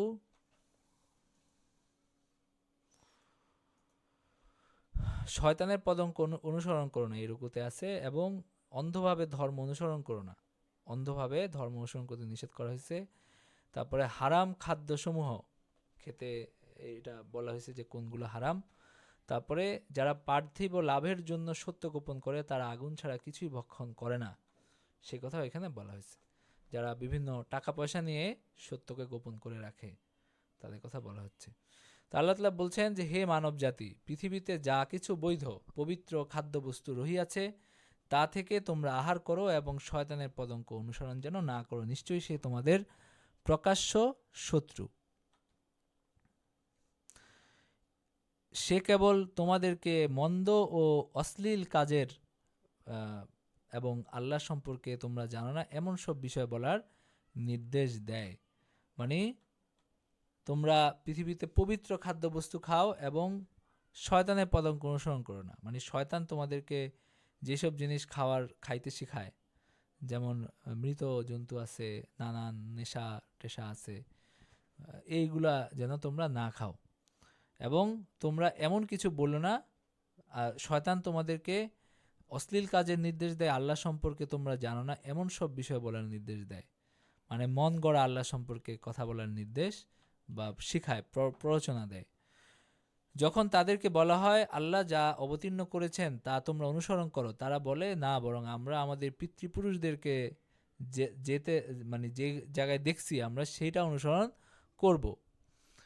এমনকি তাদের পিতৃপুরুষগণ যদি কিছু না বুঝে থাকে তাহলেও কি তোমরা সেটাই মানে ইয়া করবে? মানে আল্লাহ তাআলার প্রশ্ন এটা, যে যারা বলে যে আমার বাপ দাদা যেখানে গেছে সেখানে যাব, তো তোমাদের বাপ দাদা যদি ভুল পথে চলে থাকে তাহলে তোমরাও ভুল করবা, এটা কেমন মানে গোয়ার হলো? তো এটা আল্লাহ তাআলা বললেন।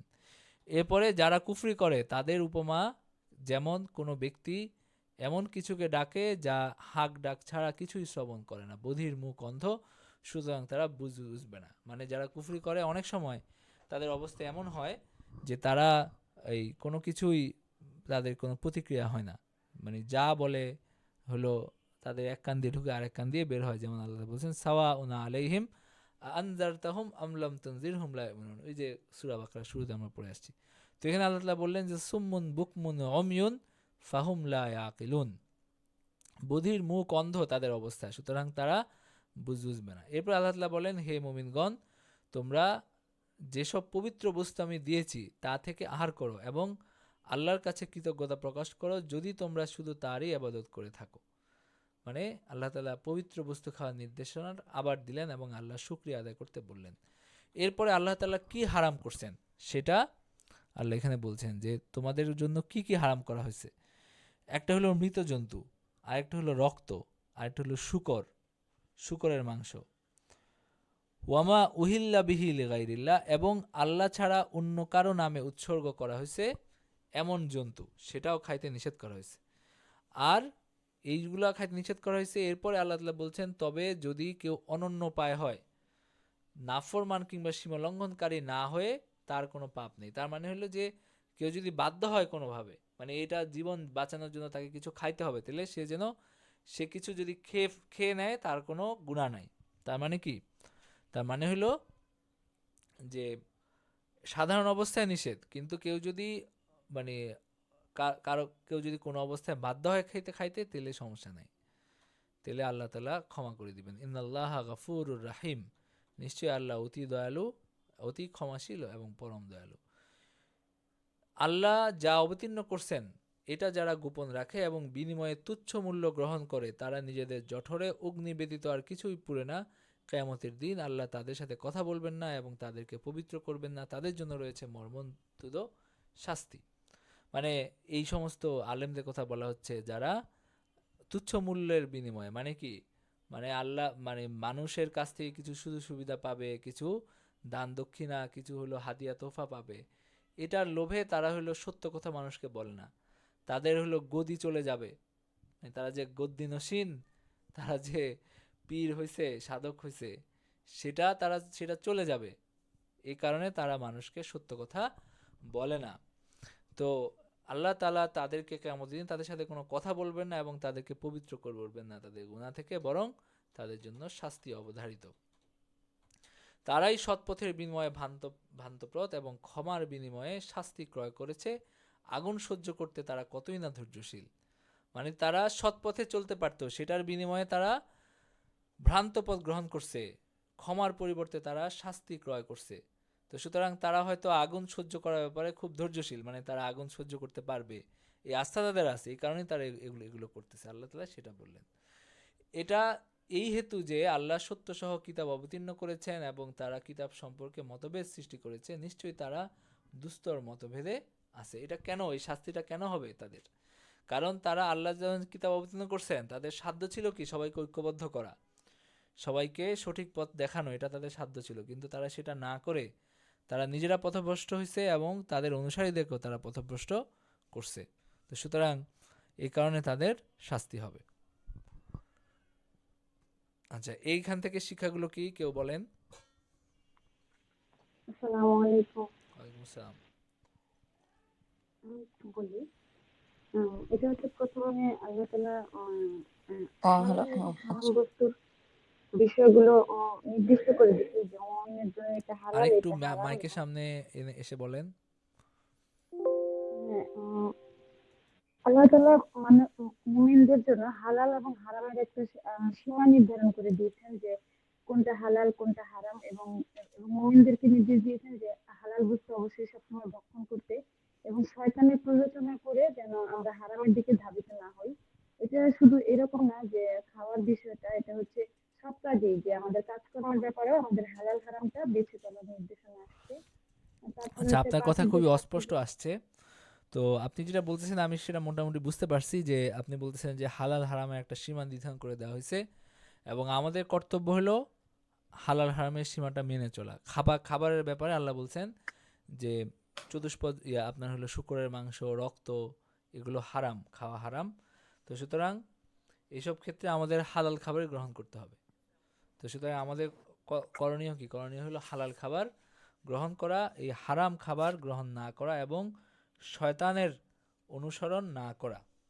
আর এখানে আরেকটা বিষয় গুরুত্বপূর্ণ, সেটা হলো যে আমরা যেন কোনোভাবেই আহ, সত্য গোপন না করি, যেটা ওই যে বনি ইসরায়েলের আর আমরা করছে, যেটা আপনার হলো তুচ্ছ মূল্যের বিনিময়ে তারা আগুনকে ক্রয় করছে, আল্লাহ তাআলার শাস্তিকে ক্রয় করছে, যেখানে তাদের হেদায়েত পাওয়ার, নিজের হেদায়েত গ্রহণ করার এবং সবাইকে হেদায়েতের পথে পরিচালিত করার সামর্থ্য ছিল, শক্তি ছিল, সেটা তারা না করে তারা অন্যটা করছে।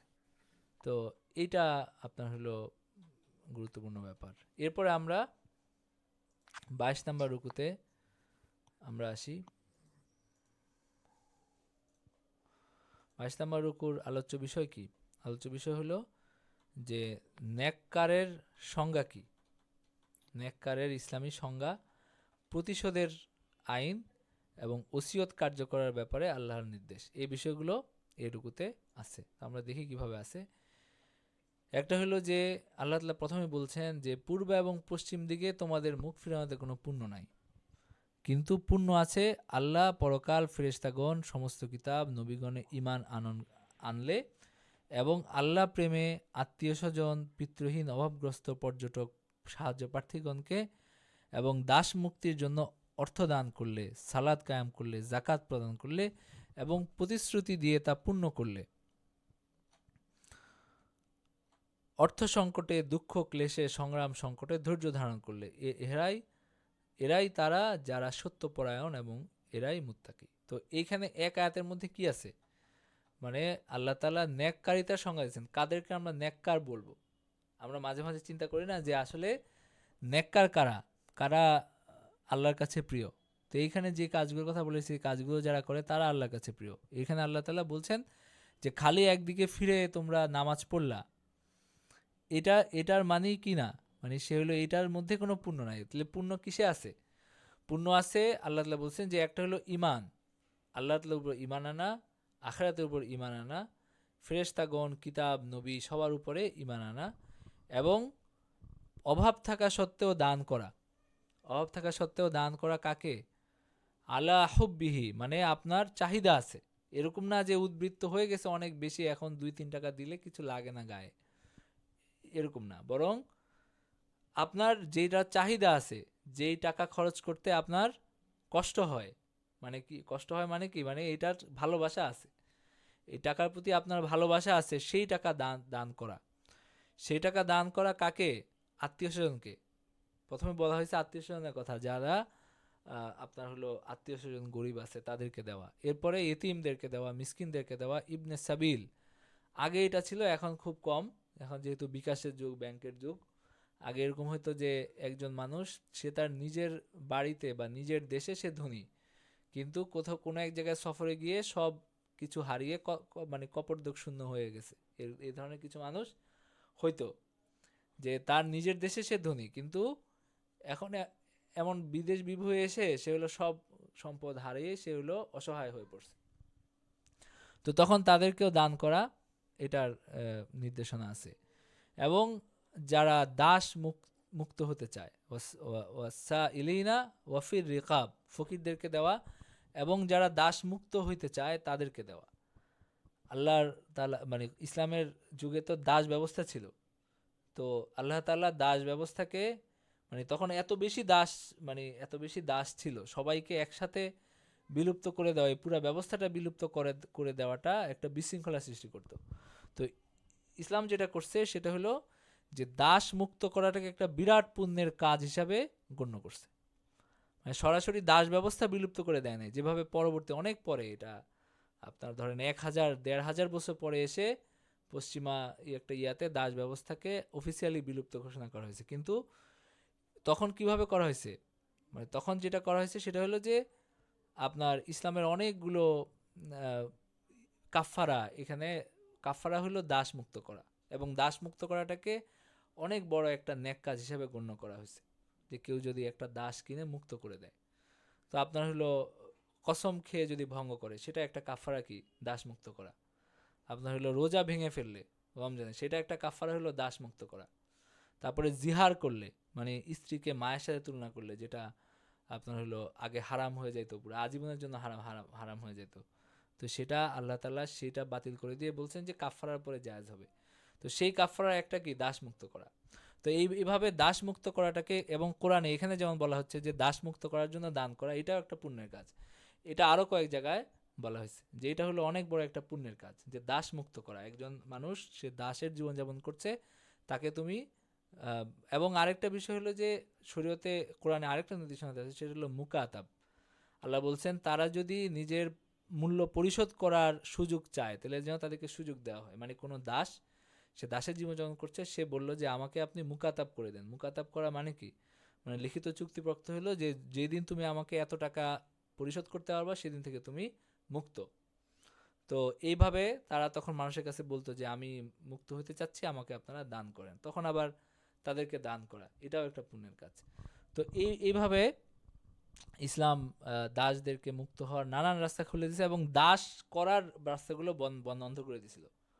দাস হওয়ার তেমন কোনো রাস্তা ছিল না, শুধু যুদ্ধবন্দীদেরকে দাস বানানো হতো, এর বাইরে আর কাউকে মানে অন্য কোনোভাবে যে বাইরে থেকে ধরে এনে দাস বানানো হবে সেইগুলো নিষিদ্ধ করে দেওয়া হয়েছে। আর দাসদের সাথে ভালো আচরণ করা, এটা কোরআনে হাদিসে সব জায়গায় আছে। তো এখানে আল্লাহ তাআলা বলছেন যে ওয়াফির রিকাবি, এবং এই খরচ করে দাস মুক্তির ক্ষেত্রে, ও আকামাস সালাত ওয়া আতাজ যাকাত, এবং নামাজ আদায় করে, যাকাত দেয়, এবং হলো যে যারা তাদের অঙ্গীকার সমূহ পূর্ণ করে, যখন তারা অঙ্গীকার করে, ওয়াসসাবিরিনা ফিল বাসা ওয়াদ দাররা ওয়া হিনাল বাস, এবং তারা হলো ধৈর্য ধারণ করে, তারাই মানে যারা সত্যপরায়ণ এবং তাহারাই মুত্তাকি। তো এখানে খুবই গুরুত্বপূর্ণ কিছু নির্দেশনা আমরা পাইলাম। এরপর আল্লাহ তাআলা বলছেন যে নিহতদের ব্যাপারে তোমাদের জন্য কিসাসের বিধান দেওয়া হয়েছে। কিসাস এর বিধান দেওয়া হয়েছে স্বাধীন ব্যক্তির বদলে স্বাধীন ব্যক্তি, কৃতদাসের বদলে কৃতদাস, নারীর বদলে নারী, কিন্তু তার ভাইয়ের পক্ষ থেকে কিছুটা ক্ষমা প্রদর্শন করা হলে যথাযথ বিধির অনুসরণ করা ও সততার সহিত তাদের দেয় আদায় বিধেয়, এটা তোমাদের প্রতিপালকের পক্ষ থেকে ভাল লাঘব ও অনুগ্রহ। এরপরও যে সীমা লঙ্ঘন করে তার জন্য শাস্তি, মর্মন্তুদ শাস্তি আছে। তো ইয়া আইয়ুহাল্লাযীনা আমানু কুতিবা আলাইকুমুল কিসাসু ফিল কাতলা, মানে হলো তোমাদের কিসাস আল্লাহ ইয়া করলেন। তো এখানে যদিও এইভাবে বলা হয়েছে, আসলে হত্যার বদলে হত্যা, মানে যে হত্যা করবে এর শাস্তি হিসাবে তাকে হত্যা করা হবে, এটাই হলো কিসাস। তো এবং তবে যদি হলো কোনো ক্ষেত্রে কেউ ভুল করে হত্যা করে থাকে, সেই ক্ষেত্রে মুক্তিপণ দেওয়ার ব্যাপার, কেউ যদি তার আত্মীয় স্বজন যারা থাকবে তারা যদি ক্ষমা করে দেয়, সেটার কথা বলা হয়েছে, সেটা অন্য বিষয়। আচ্ছা, এরপরে আল্লাহ তাআলা বলছেন যে তোমাদের মধ্যে কিসাসের মধ্যে হায়াত আছে, মানে কিসাস বাস্তবায়ন করার মধ্যে কি আছে, মানে তোমাদের জন্য হায়াত আছে, মানে এটা তোমাদের জন্য জীবন। কিসাস বাস্তবায়ন করলে তোমাদের নিরাপত্তা বাড়বে, আর নাহলে তোমরা সবাই অনিরাপদ হবা। আচ্ছা, এরপর আল্লাহ বলছেন যে কুতিবা আলাইকুম ইজা হাদারা আহাদাকুমুল মাউত ইন তারাকা খাইরান আল ওয়াসিয়াতু লিল ওয়ালিদাইনি ওয়াল আকরাবিনা বিল মারুফ, মানে আল্লাহ তাআলা আবশ্যক করছেন তোমরা যদি মৃত্যুবরণ করো তাহলে ধন সম্পত্তি রেখে যাও, তাহলে ন্যায়ানুগভাবে তার বাবা মা আত্মীয় স্বজনের জন্য ওসিয়ত করার, মানে তার দায়িত্ব এটা। তবে এটা যখন এটা মুত্তাকিদের একটা কর্তব্য, কিন্তু যখন আল্লাহ তাআলা ভাগ করে দিয়েছেন তখন আর এই কর্তব্যটা এত গুরুত্বপূর্ণ থাকে নাই। আল্লাহ তাআলা এটা মানে এটা হলো ইয়ের আগে কি যেন বলে, মিরাসের সম্পদ ভাগ করার নির্দেশনা আসার আগে এভাবে বলা হয়েছে। এরপরে যখন মিরাসের সম্পদ ভাগ করার নির্দেশনা মানে আসছে, তখন তো সেটা যেভাবে আছে সেভাবেই ভাগ হবে, তো সেটা আর সমস্যা নাই। আচ্ছা, ফামান বাদ্দালাহু বাদা মা সামিআহু, আর কেউ যদি এই ওসিয়ত শোনার পরে কেউ যদি মানে এটা পরিবর্তন করে, তাহলে অবশ্যই সে গুনাহগার হবে। এবং মানে কাউকে মানে পথে কারো মৃত্যু হলো, সেখানে তার পথসঙ্গীকে সে বলল যে এভাবে এভাবে আমার সম্পদ ভাগ হবে, সেটা সে গিয়ে সঠিকভাবে বলল না, সে অন্যভাবে বলল, তো তখন এটা সে গুনাহগার হবে। কেউ যদি ওসিয়তকারীর পক্ষপাতিত্ব কিংবা অন্যায়ের আশঙ্কা করে তারপর সে তাদের মধ্যে মীমাংসা করে দেয়, তবে তার কোনো অপরাধ নাই, নিশ্চয়ই আল্লাহ ক্ষমাপরায়ণ, পরম দয়ালু। ফামান খাফা মিন মুহসিন জানাফান আও ইসমান, মানে ওসিয়তকারীর পক্ষপাতিত্ব বা অন্যায় আশঙ্কা করার পরে সে যদি মীমাংসা করে দেয় তাদের মধ্যে, আত্মীয়স্বজনের মধ্যে, সেটা ঠিকই আছে। কিন্তু সে যদি এরকম পক্ষপাত করে সে যদি গোপন করে, সেটা ঠিক নাই। তো এটা সবই হলো ওসিয়ত সম্পর্কিত। কিন্তু আল্লাহ তাআলা যখন মিরাসের আয়াত নাজিল করে মিরাস ভাগ করে দিছেন, তখন আর ওসিয়তের গুরুত্বটা কম আছে। যদিও এখনো মানে ওসিয়ত করা যায়, ওসিয়তটা 1/3 সম্পদের ক্ষেত্রে কার্যকর হয়, কিন্তু এই যেটা গুরুত্ব ছিল মিরাসের আয়াত আসার আগে, সেই গুরুত্বটা এখন কম। আচ্ছা, কোনো এখান থেকে শিক্ষা নির্দেশনগুলো বলেন কেউ, 22 নম্বর রুকু থেকে, 22 নম্বর রুকুর।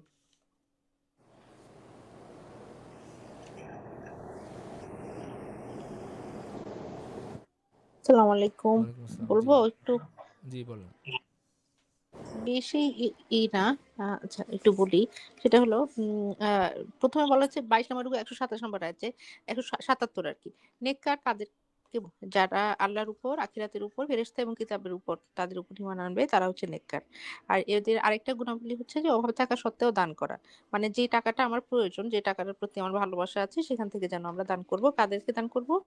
আত্মীয়-স্বজনদেরকে, এতিমদেরকে এবং বিদেশ বিভুঁইয়ে যাওয়ার পরে যারা তখন হঠাৎ করে সর্বশ্রান্ত হয়ে গেছে, তাদেরকে দেয়া, ফকিরদেরকে দেয়া। এর সাথে আরো বলা হচ্ছে দাসদের সাথে ভালো ব্যবহার করা, দাস মুক্তির জন্য ব্যয় করা, আর হচ্ছে একই সাথে নামাজ আদায় করা। মানে এটা হচ্ছে নেককারদের ক্রাইটেরিয়া আরকি। নামাজ আদায় করা, যাকাত দেয়া এবং তার সাথে অঙ্গীকারসমূহ পূরণ করা। আচ্ছা। এর পরের আয়াতে বলা হচ্ছে কিসাসের বিষয়টা। কিসাসের বিষয়টা হচ্ছে যে হত্যার বদলে হত্যা। ভুল করে যদি হত্যা করা হয় তাহলে সেখানে মুক্তিপণ দেয়া যাবে। আর আল্লাহ তাআলা বলছে যে কিসাস বাস্তবায়ন করলে তোমাদের নিরাপত্তা বাড়বে, তোমাদের হায়াত বাড়বে। এর পরের আয়াতে বলা হচ্ছে মিরাসের সম্পদ ভাগ করার বিষয়ে। আরেকটা কথা বলা হচ্ছে যে ওসিয়ত করার বিষয়, যে কেউ যদি ওসিয়ত করে দেয়, সেটা যদি আরেকজন সেই ওসিয়তটা ভঙ্গ করে, তাহলে ভুলে গেছি, তাহলে সেটার জন্য এটা মানে কেউ বলে যদি দিতে। ওসিয়ত করা কারোর কাছে বলা হলো, সে সঠিকভাবে যদি না পৌঁছায়, সে যদি এখানে হ্যাঁ, কম বেশি করে, সেটার জন্য সে দায়ী হবে। তাহলে এই রুকুর আমাদের করণীয় গুলো এখানে খুব স্পষ্ট। সেটা হলো আপনার দান সদকা করা, নামাজ পড়া, জাকাত দেওয়া, এবং আত্মীয়স্বজনদেরকে দান করা, এতিমদেরকে দান করা, মিসকিনদেরকে দান করা, এগুলো।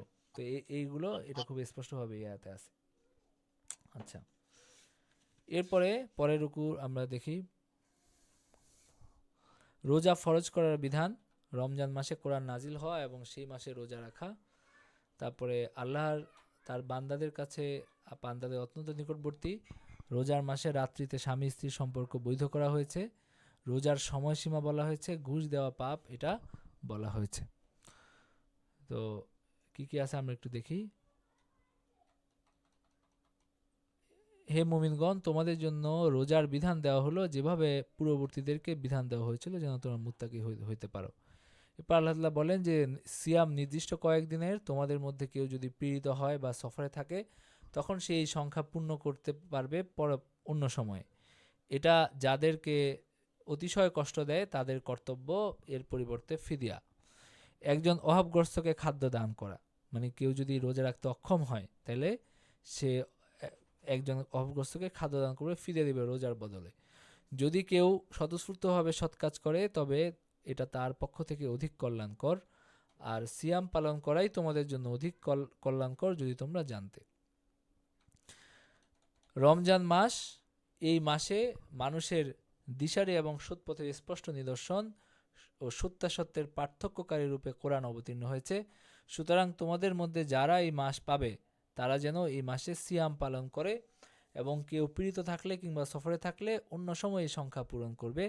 আল্লাহ তোমাদের জন্য যা সহজ তা চান, যা তোমাদের জন্য ক্লেশকর আল্লাহ সেটা চান না, এই জন্য যে তোমরা সংখ্যা পূর্ণ করবে এবং তোমাদেরকে সৎ পথে পরিচালিত করার কারণে তোমরা আল্লাহর মহিমা ঘোষণা করবে এবং যাতে তোমরা কৃতজ্ঞতা প্রকাশ করতে পারো। তো তার মানে এখানে বলা হচ্ছে যে রমজান মাসের কথা। রমজান মাস, ফামান শাহিদা মিনকুমুশ শাহরা ফালিয়াসুম, যখন তোমরা চাঁদ দেখো বা তোমরা ওই মাসে উপনীত হও, তখন তোমরা রোজা রাখা শুরু করো। এবং আল্লাহ তোমাদের জন্য সহজ চান, আল্লাহ কঠিন চান না। এবং তোমরা যেন সংখ্যা পূর্ণ করো, মানে মাস পূর্ণ করো। এবং এরপরে কি, আল্লাহ তাআলার মহিমা বর্ণনা করো। ঈদের কথা বলা হচ্ছে, ওয়ালা আল্লাকুম তাশকুরুন, এবং তোমরা যেন আল্লাহর শুকরিয়া আদায় করো। তো আমাদের সামনে রমজান মাস আছে। এরপরে আল্লাহ তাআলা বলছেন যে যখন আমার বান্দাগণ আমার সম্পর্কে তোমাকে প্রশ্ন করে, আমি তো কাছাকাছি, আমি তাদের আহ্বানে আমি সাড়া দেই, সুতরাং তারা আমার ডাকে যেন সাড়া দেয় এবং আমার প্রতি ঈমান আনে, যাতে তারা ঠিক পথে চলতে পারে, ঠিক পথে যেন চলতে পারে, সেটা আল্লাহ তাআলা বললেন। যে আমার আল্লাহ, মানে এটা একটা সাধারণ আছে, যেটা হলো নবীজির কাছে এসে মানুষ প্রশ্ন করছিল যে আল্লাহ কোথায়, আমরা যখন ডাকি তিনি শুনতে পান কিনা, বা এই ধরনের কথাবার্তা। তখন এই আয়াত নাযিল হয়েছে যে আমার সম্পর্কে আমার বান্দারা প্রশ্ন করে, তাদেরকে বলো যে আমি কাছাকাছি থাকি, মানে আমি যে অনেক দূরের কেউ এরকম না, বরং আমি তোমাদের কাছাকাছি থাকি। এরপরে এখানে একটা বিধান বর্ণনা করে, সেটা হলো যে সিয়ামের রাতে, রোজার রাতে আপনার স্বামী স্ত্রী সহবাস করা এটা নিষিদ্ধ ছিল প্রথম দিকে। পরবর্তীতে এখানে কেউ কেউ ধৈর্য ধরতে পারেন নাই, তো এরপরে আল্লাহ তাআলা এটা করে দিচ্ছেন, বৈধ করে দিচ্ছেন। এবং আল্লাহ তাআলা বলছেন, আল্লাহ জানেন যে তোমরা নিজেদের প্রতি অবিচার করিতেছিলে, অতঃপর তিনি তোমাদের প্রতি ক্ষমাশীল হয়েছেন, তিনি তাদেরকে ক্ষমা করে দিয়েছেন। এবং ফাল আনা বাশিরুহুন্না ওয়াবতাগু মা কাতাবাল্লাহু লাকুম, সুতরাং এখন থেকে তোমরা এটা করতে পারো। ওয়াকুলু ওয়াশরাবু হাত্তা ইয়াতাবাইয়ানা লাকুমুল খাইতুল আবয়াদু মিনাল খাইতিল আসওয়াদি মিনাল ফাজর, এবং কতক্ষণ পানাহার বন্ধ রাখতে হবে, সেটা হলো যে যখন আপনার কৃষ্ণ রেখা থেকে শুভ্র রেখা আলাদা হবে, যখন মানে সুবে সাদিক থেকে আপনার হলো সূর্যাস্ত পর্যন্ত। তো সুম্মা আতিমুস সিয়ামা ইলাল লাইল, এবং তোমরা রাত পর্যন্ত, মানে প্রথম সীমা কোনটা? প্রথম সীমা হলো যখন ওই সুবে সাদিক হয়। আপনারা যখন সুবে সাদিক দেখেন তাহলে দেখবেন যে হঠাৎ করে কি হয়, মানে নিচের ধরনী কালো আর উপরের ধরনী সাদা হয়ে আলাদা হয়ে যায়, মানে হলো যখন সুবে সাদিক হয় তখন আকাশটা সাদা হয়ে যায় হঠাৎ করে। তো সেই কথা বলা হচ্ছে যে যখন এরকম আকাশ সাদা হয়ে যায়, হাত্তা ইয়াতাবাইয়ানা লাকুমুল খাইতুল আবয়াদ মিনাল খাইতিল আসওয়াদি মিনাল ফাজর, যখন কালো থেকে সাদা কি হয়, আলাদা হয়ে যায়, এবং তোমরা রাত পর্যন্ত রোজাকে পূর্ণ করো। তো এইখানে প্রসঙ্গক্রমে একটা কথা বলি, সেটা হলো যে আহলে কোরআন একটা দল বের হয়েছে এখন। তারা শুধু কোরআন মানে, তারা আর কিছু মানে না, মানে সব কিছু আমাদের এখানে কি হয়, বাড়াবাড়ি হয় আর কি। সব কিছুর মধ্যে একটা প্রান্তিকতা আমাদের এখানে, এটা হলো কেউ বাড়াবাড়ি করতে ছাড়ে না, কেউ এটা নিয়ে বাড়াবাড়ি করে, সেটা প্রতিক্রিয়া আবার আরেকজন অন্যটা নিয়ে বাড়াবাড়ি করে। আমাদের দেশে একদল আগে ছিল আহলে হাদিস সালাফি, তারা হাদিস নিয়ে অতিরিক্ত বাড়াবাড়ি করতো, এখনো তারা করে। এখন আবার তাদের বিপরীতে আরেক দল বেরিয়েছে, তারা হলো আহলে কোরআন, তারা কোনো হাদিস টাদিস মানে না, মানে হলো হাদিস মানে না, তাহলে কি হবে, তাহলে কোরআনে যেভাবে আছে সেভাবে মানবে। তো এখানে আছে আতিমুস সিয়ামা ইলাল লাইল, তোমার রাত পর্যন্ত রোজাকে পূর্ণ করো। তো এই কারণে তারা সূর্যাস্তের সাথে সাথে খায় না, তারা হলো রাত পর্যন্ত অপেক্ষা করে তারপরে খায়। তো এই ধরনের কিছু মানে গণ্ডমূর্খ এই দলে যুক্ত হয়েছে, এরা এই সমস্ত কাজকর্ম করে বেড়ায়। অথচ আপনি যদি ঠিক আছে একক সূত্রে বর্ণিত হাদিসের গুরুত্ব কতটুকু থাকবে এটা নিয়ে কারোর মধ্যে প্রশ্ন থাকতে পারে। হানাফি মাযহাবগুলোর মধ্যে হানাফি মাযহাবে কি হয়েছে, একক সূত্রে বর্ণিত হাদিসকে কোরআনের তুলনায় এবং মশহুর হাদিসের তুলনায় কম গুরুত্ব দেওয়া হয়েছে। কিন্তু আপনার ইসলাম কিভাবে প্রতিপালিত হবে, এটা যে মশহুর সুন্নাহর মাধ্যমে আসছে, মুতাওয়াতিরান আসছে, সেটাকে আপনি যদি অস্বীকার করেন, সেটা যদি না মানেন, তাহলে কেমনে এমনি হবে? মানে আপনি একক সূত্রে বর্ণিত হাদিস, আপনি হলো খবরে ওয়াহিদ যেটাকে বলা হয়, সেটাকে আপনি কম গুরুত্ব দিতে পারেন। এটা আগে থেকে হানাফিরাও এখানে কম গুরুত্ব দিছেন।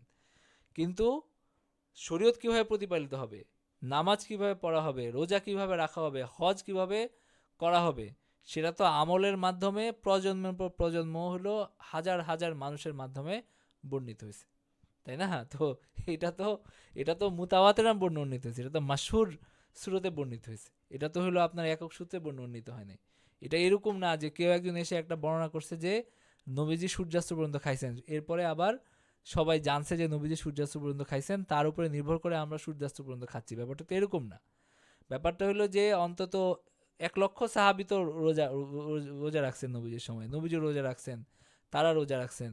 এরপরে প্রজন্মের পর প্রজন্ম ধরে কি হয়েছে, রোজা এই আমলগুলো চলে আসছে, এবং এই আমলগুলো যেভাবে নবীজি করছেন সেভাবেই চলে আসছে। নামাজ নিয়ে যেভাবে পড়ছেন সেভাবে পরবর্তী পড়া হয়েছে, রোজা কীভাবে রাখছেন, হজ কীভাবে করছেন। তো এখন এইখানেও যদি আপনি শুধুই অক্ষর দেখে শুধু আল্লাহ বলছেন ইলাল লাইল, তাহলে ইলাল লাইল কি হবে? ইলাল লাইল তো আল্লাহ তো বলেন নাই যে মানে ইলা গুরুবি শামস, এটা তো আল্লাহ বলেন নাই। তো আল্লাহ বলছেন ইলাল লাইল, সুতরাং আপনারা মধ্যরাতে খাবেন। তো এইগুলো হলো মানে মূর্খতা ছাড়া আর কিছু না। তো এবং আল্লাহ তাআলা এখানে আরেকটা কথা বললেন যে ওয়ালা তুবাশিরুহুন্না ওয়া আনতুম আকিফুনা ফিল মাসাজিদ, তোমরা ইতিকাফরত অবস্থায় যেন আবার সঙ্গম না করো। মানে হলো সাধারণভাবে অন্যদের জন্য রমজানের রাতে সঙ্গম করার অনুমতি আছে, কিন্তু ইতিকাফরত অবস্থায় সঙ্গম করা নিষিদ্ধ। ওই সময় কেউ যদি কোনো কারণে যদি কারো বাসায়ও থাকতে হয়, মানে আছে না যে কিছু কারণ হতে পারে যে সে বাসায় আসছে, খাবার দেওয়ার কেউ নাই, তো সে বাসায় আসলো খাবার নিতে, কিন্তু ওই সময় এই ধরনের সঙ্গম করা নিষিদ্ধ।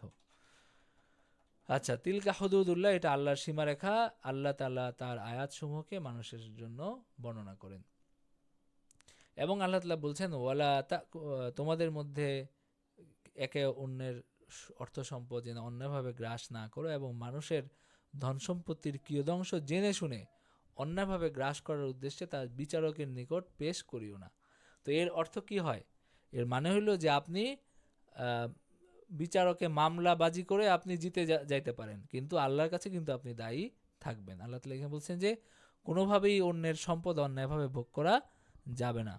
কেউ যদি অন্যের সম্পদে মামলাবাজি করে দখল করে, দুনিয়াতে সে হলো বৈধ হইতে পারে সম্পদগুলো, কিন্তু আল্লাহর কাছে অবৈধ থাকবে, এবং অবশ্যই এটা পরিণতিতাকে ভোগ করতে হবে। তো এই রুকুর শিক্ষাগুলো কি? এই রুকুর শিক্ষাগুলো আমরা যদি দেখি, তাহলে এখানে আমরা বলতে পারি যে এখানে কিছু বিধান আছে রমজানের রোজা, এবং আপনার হলো রমজানের রোজা রাতে সহবাস মানে হালাল, এটা আমরা জানলাম। ইতিকাফ অবস্থায় সহবাস হারাম, এটা আমরা জানলাম। এবং রোজা কখন থেকে কখন, সুবে সাদিক থেকে সূর্যাস্ত, এটাও এখানে বলা হয়েছে। এবং অন্যের সম্পদ ভক্ষণ করতে নিষেধ করে। তার মানে অনেকগুলো করণীয় বর্জনীয় ব্যাপার এই রুকুতে আছে, আপনারা এগুলো মনে রাখবেন আর কি। এরপরে 24 নম্বর রুকু। 24 নম্বর রুকুতে চাঁদের মাধ্যমে সময় নির্ধারণ করা, ন্যায়ের পক্ষে যুদ্ধ করার নির্দেশ, পবিত্র মাসগুলোকে মানে গুলোতেও প্রতিশোধ গ্রহণ করা বৈধ করা হয়েছে, দান সদকা করার নির্দেশ, এই ব্যাপারগুলো এখানে আছে। হজ এবং ওমরা, এই ব্যাপারগুলো এখানে আছে। তো তারা তোমাদেরকে প্রশ্ন করে চাঁদের ব্যাপারে। 24 নম্বর রুকুতে 189 নম্বরে আয়াতে আল্লাহ তাআলা বলছেন যে নতুন চাঁদ সম্পর্কে তারা প্রশ্ন করে, বলো যে এটা মানুষ এবং হজের জন্য সময় নির্দেশক, পশ্চাৎ দিক দিয়া তোমাদের গৃহে প্রবেশ করাতে তোমাদের কোনো পুণ্য নাই, কিন্তু পুণ্য আছে কেহ তাকওয়া অবলম্বন করলে। মানে এটা কেন বলা হলো, এটার একটা প্রেক্ষাপট আছে।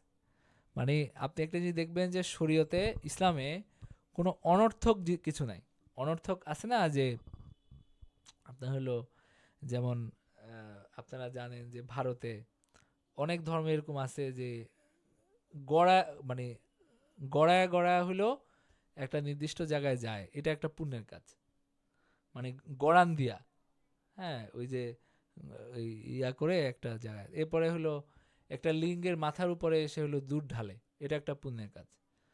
ওই বেলপাতা 10,000 বেলপাতা ঘিয়ে ভেজে পানিতে ছেড়ে দেওয়া, এটা একটা পুণ্যের কাজ। ঠিক আছে, তো ইসলামে এই ধরনের অনর্থক কোনো পুণ্যের কাজ নাই। আপনারা দেখবেন যে হয় জিকির করা, নয়তো নামাজ আদায় করা, আল্লাহ তাআলা স্মরণ করা, আর একটা হলো দান সদকা করা। আপনার হলো কোনো এই খাবার ভোগ দিয়া বা নষ্ট করার মাধ্যমে কোনো পুণ্য নাই, বরং সদকা করলে পুণ্য আছে, সদকা করলে পুণ্য আছে। এখানে একটা বিষয় ছিল যে তারা মনে করতো যে একবার হজের জন্য বের হয়ে গেলে আবার ফিরে এসে দরজা দিয়ে ঢোকাটা এটা ঠিক না, এটা নিষিদ্ধ। ঠিক আছে, তো এই কারণে তারা পিছন দিয়ে ঢুকতো, মানে কোনো কারণে আবার ফিরতে হয়েছে তো তারা পিছনে ভেঙে পিছন দিয়ে ঘরে ঢুকতো, আবার পিছন দিয়ে বের হয়ে যেত। তো আল্লাহ তাআলা বলছে এটাতে কি নাই, এটার কোনো প্রয়োজন নাই, তুমি গেছো আবার বের হয়ে সহজভাবে নিজের ঘরে আসো, আবার যাও, এটা সহজ। তো এইখানে শুধু শুধু কেন হলো ওই পিছন দিয়ে ভাঙাচুরা করার তো কোনো প্রয়োজন নাই। তো এই কারণে দেখবেন যে আল্লাহ তাআলা বলছেন, এমনকি আল্লাহ তাআলা বলছেন যে আমার নামে শপথ করাকে যেন ভালো কাজের ক্ষেত্রে প্রতিবন্ধক করা না হয়। যেমন কেউ কসম করছে যে খোদার কসম আমি আর স্ত্রীর সাথে আমার কোনো মেলামেশা হবে না। কেউ কসম করছে যে আমি আমার মায়ের সাথে আর আজীবন কথা বলবো না। আগে যেটা হইতো সেটা হলে কসমের দোহাই দিয়ে সে আজীবন সে মায়ের সাথে কথা বলে না, আজীবন সে স্ত্রীর কাছ থেকে দূরে থাকে। আপনারা জানেন যে ভারতের প্রধানমন্ত্রী এখন যিনি, তার স্ত্রী আছে এখনো, সে হলো তার মানে তার জন্যই তার আর বিয়ে করে নাই, সেও বিয়ে ছাড়া কোনো একটা ঝামেলা হয়েছে, আজীবন ধরে তারা হলো আলাদা আছে। তো এই ধরনের ব্যাপারগুলো আগে জাহিলি যুগে ছিল। যেমন জিহারের মধ্যে কি হয়, মানে স্ত্রীকে সে মায়ের সাথে কোনো একটা তুলনা করছে, সেখানে সে আজীবনের জন্য হারাম হয়ে গেছে। ঠিক আছে, তো এই বিষয়গুলোতে আল্লাহ তাআলা মানুষকে সুযোগ দিছেন যে তোমরা ঠিক আছে কসম করে ফেলছো, কাফারা দাও, কাফারা দিয়ে তোমরা সঠিক কাজটা করো। মানে একটা জিনিস একটা হলো আলাদা বোঝা রাখা মানে সৃষ্টি করার কোনো প্রয়োজন নাই। ঠিক আছে কসম করে ফেলছে, ঠিক আছে তুমি হলো কাফারা দিয়ে ভালো কাজটা করো। তো আপনার হলো এই ইয়াতে বলা হয়েছে জিহারের ক্ষেত্রে যে ঠিক আছে কাফারা দিয়ে আবার একসাথে থাকো। স্ত্রীর সঙ্গে মিলিত না হওয়ার কসমের ক্ষেত্রে বলা হয়েছে যে যদি কসমের উপর তুমি অটল থাকো তাহলে 4 মাস পরে আপনি তালাক হবে এবং হয়ে সে অন্য জায়গায় বিয়ে বসতে পারবে। এরকম না যে তুমি কসম খাইছো তার কাছে যাবা না এরপরে তাকে আজীবন ধরে রাখবা, এটার কোনো সুযোগ নাই। কসম খাইছো যাবা না, 4 মাস পর্যন্ত সময়, যদি ফিরে আসলা, আর নাইলে তালাক হয়ে যাবে অটোমেটিক এবং সে হলো অন্য কাউকে বিয়ে করতে পারবে। এই ধরনের এই জুলুমগুলো জাহেলি যুগে ছিল, যেটা ইসলাম এসে এগুলোকে বাতিল করে দিছে। তো এই যে আমি বললাম যে অনর্থক কোনো পুণ্যের কাজ নাই, এখানে একটা ওই যে পিছন দিয়ে ঢুকা সেই প্রসঙ্গে এই কথাগুলো বললাম আর কি। আচ্ছা, এরপরে তোমরা তোমাদের বিরুদ্ধে যুদ্ধ করে তোমরাও আল্লাহর পথে তাদের বিরুদ্ধে যুদ্ধ করো, কিন্তু সীমা লঙ্ঘন করো না, নিশ্চয় আল্লাহ সীমা লঙ্ঘনকারীদের পছন্দ করেন না। এখানে যুদ্ধের কথা বলা হলো। এবং যাদেরকে তোমরা পাবে তারা হত্যা করবে, এবং যে স্থান থেকে তারা তোমাদেরকে বহিষ্কার করেছে তোমরা সেই স্থান থেকে তাদেরকে বহিষ্কার করবে। ফিতনা হত্যা অপেক্ষা বেশি গুরুতর। মসজিদুল হারামের নিকট তোমরা তাদের সাথে যুদ্ধ করবে না যে পর্যন্ত তারা সেখানে তোমাদের সাথে যুদ্ধ না করে। যদি তারা তোমাদের সাথে বিরুদ্ধে যুদ্ধ করে তবে তোমরা তাদেরকে হত্যা করবে, এটাই কাফেরদের পরিণাম। এখানে আপনারা মনে রাখবেন যে এটা হলো মাদানী আয়াত। তো মাদানী আয়াতের যে প্রেক্ষাপট আছে সেটা কি, সেটা হলো যে নবীজিকে তারা হত্যার ষড়যন্ত্র করছে। মক্কার 13 বছর নবীজি তাদেরকে দাওয়াত দিছেন, মুসলমানরা সেখানে বসবাস করছে, তারা নানানভাবে অত্যাচার করছে, মুসলমানদের উপর অত্যাচার করছে, নবীজির উপর অত্যাচার করছে কোনো কারণ ছাড়া। মানে একটা আছে না যে কোনো একটা কারণ লাগে কিছু করার, ওইটা কোনো কারণ নাই, শুধুই তারা এগুলো করছে। এবং আল্লাহ তাআলা শুধু বলছেন যে তোমরা ধৈর্য ধারণ করো, তোমরা ধৈর্য ধারণ করো, তাদেরকে ক্ষমা ক্ষমা করে দাও। মক্কার 13টা বছর এভাবেই কাটছে, যে ধৈর্য ধারণ করো, ক্ষমা করে দাও, তোমরা চুপচাপ থাকো। মক্কায় এমন এমন মানুষ ইসলাম গ্রহণ করছেন যারা চাইলে কিছু একটা করতে পারতেন। হযরত হামজা, হযরত ওমর, তাদের অনেক প্রভাব ছিল, লোক বল ছিল, তাদের সেখানে একটা ঝামেলা করার মতো শক্তি সাহস তাদের ছিল, তাদের মানুষ ভয় করত। হযরত হামজা, হযরত ওমর, তারা এত বীর যোদ্ধা তারা ছিলেন, কিন্তু আল্লাহ তাআলা কিছু করতে করছেন। কিন্তু যখন তারা হলো মুসলমানদেরকে মক্কায় আর কোনো থাকার মতো পরিবেশই রাখে নাই, এবং শেষ পর্যন্ত যেটা তারা করছে সেটা হলো নবীজিকে হত্যার ষড়যন্ত্র করছে, কোনো কারণ ছাড়া, কোনো রকম আপনার হলো উস্কানি ছাড়া। তারা আলোচনা করে তারা হলো 10টা গোত্র থেকে 10 জন লোক নিয়ে আশেপাশে জড়ো করে রাখছে, নবীজি বের হবেন, তারা সবাই মিলে একযোগে ঝাঁপায় পড়ে তাকে হত্যা করবে, মানে এত গর্হিত একটা কাজ। এরপরে নবীজি যখন মক্কা থেকে মদিনায় হিজরত করছেন, তখনই জিহাদের অনুমতি দেওয়া হয়েছে।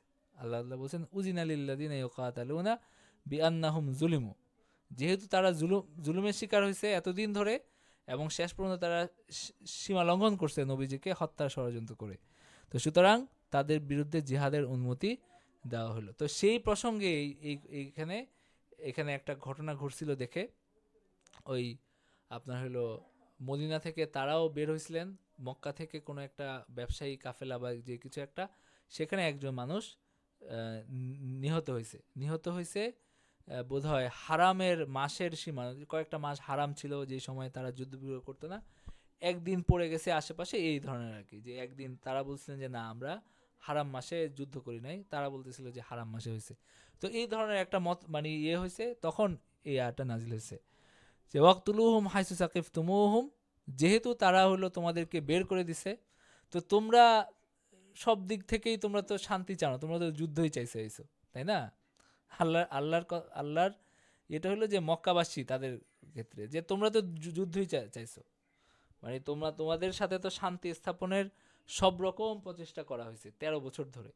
এরপরে যখন তোমরা এগুলো করছো, এখন কি, এখন যেটা দারুল হরব, মুসলমানদের যখন হলো কোনো একটা ভূমির সাথে মানে যুদ্ধ চলতে থাকে, নবীজি যখন থেকে মক্কায় থেকে হিজরত করছেন তখন থেকে কিন্তু যুদ্ধ হয়েছে, শুরু হয়েছে মক্কাবাসীর সাথে, কারণ তাদের সাথে শান্তি স্থাপন করার কি নেই আর কোনো সুযোগ নাই, একদম হুদাইবিয়া সন্ধি পর্যন্ত ওই সময় কিন্তু লাগাতার যুদ্ধই চলছে। যদিও যুদ্ধ আপনার হলো বদর একটা বড় যুদ্ধ, উহুদ একটা বড় যুদ্ধ, কিন্তু দুইটা যুদ্ধ ভাবাপন্ন দুইটা দেশ, দুইটা ভূখণ্ড, এর মধ্যে কি হয়, সর্বক্ষণিক যুদ্ধই কিন্তু চালু অবস্থায় আছে।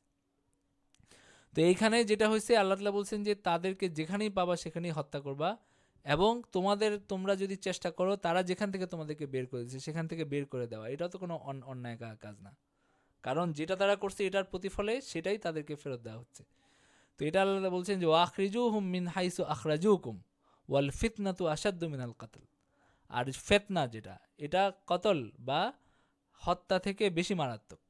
ফিতনা, মানুষ ফিতনা কোনটা, মানুষকে দিনের পর দিন ধরে নির্যাতন করা, এবং হলো এই আপনার হলো মসজিদে আল্লাহ তাআলার ঘর থেকে, এই যে আমরা আগে একটা আয়াত পড়ছি না, যে আল্লাহ তাআলা বলছেন যে এটা হচ্ছে বড় জুলুম আর কি হইতে পারে, যে মানুষকে তার এই আল্লাহ তাআলার ঘরে যেতে বাধা দেওয়া এবং সেটাকে বিরান করে রাখা।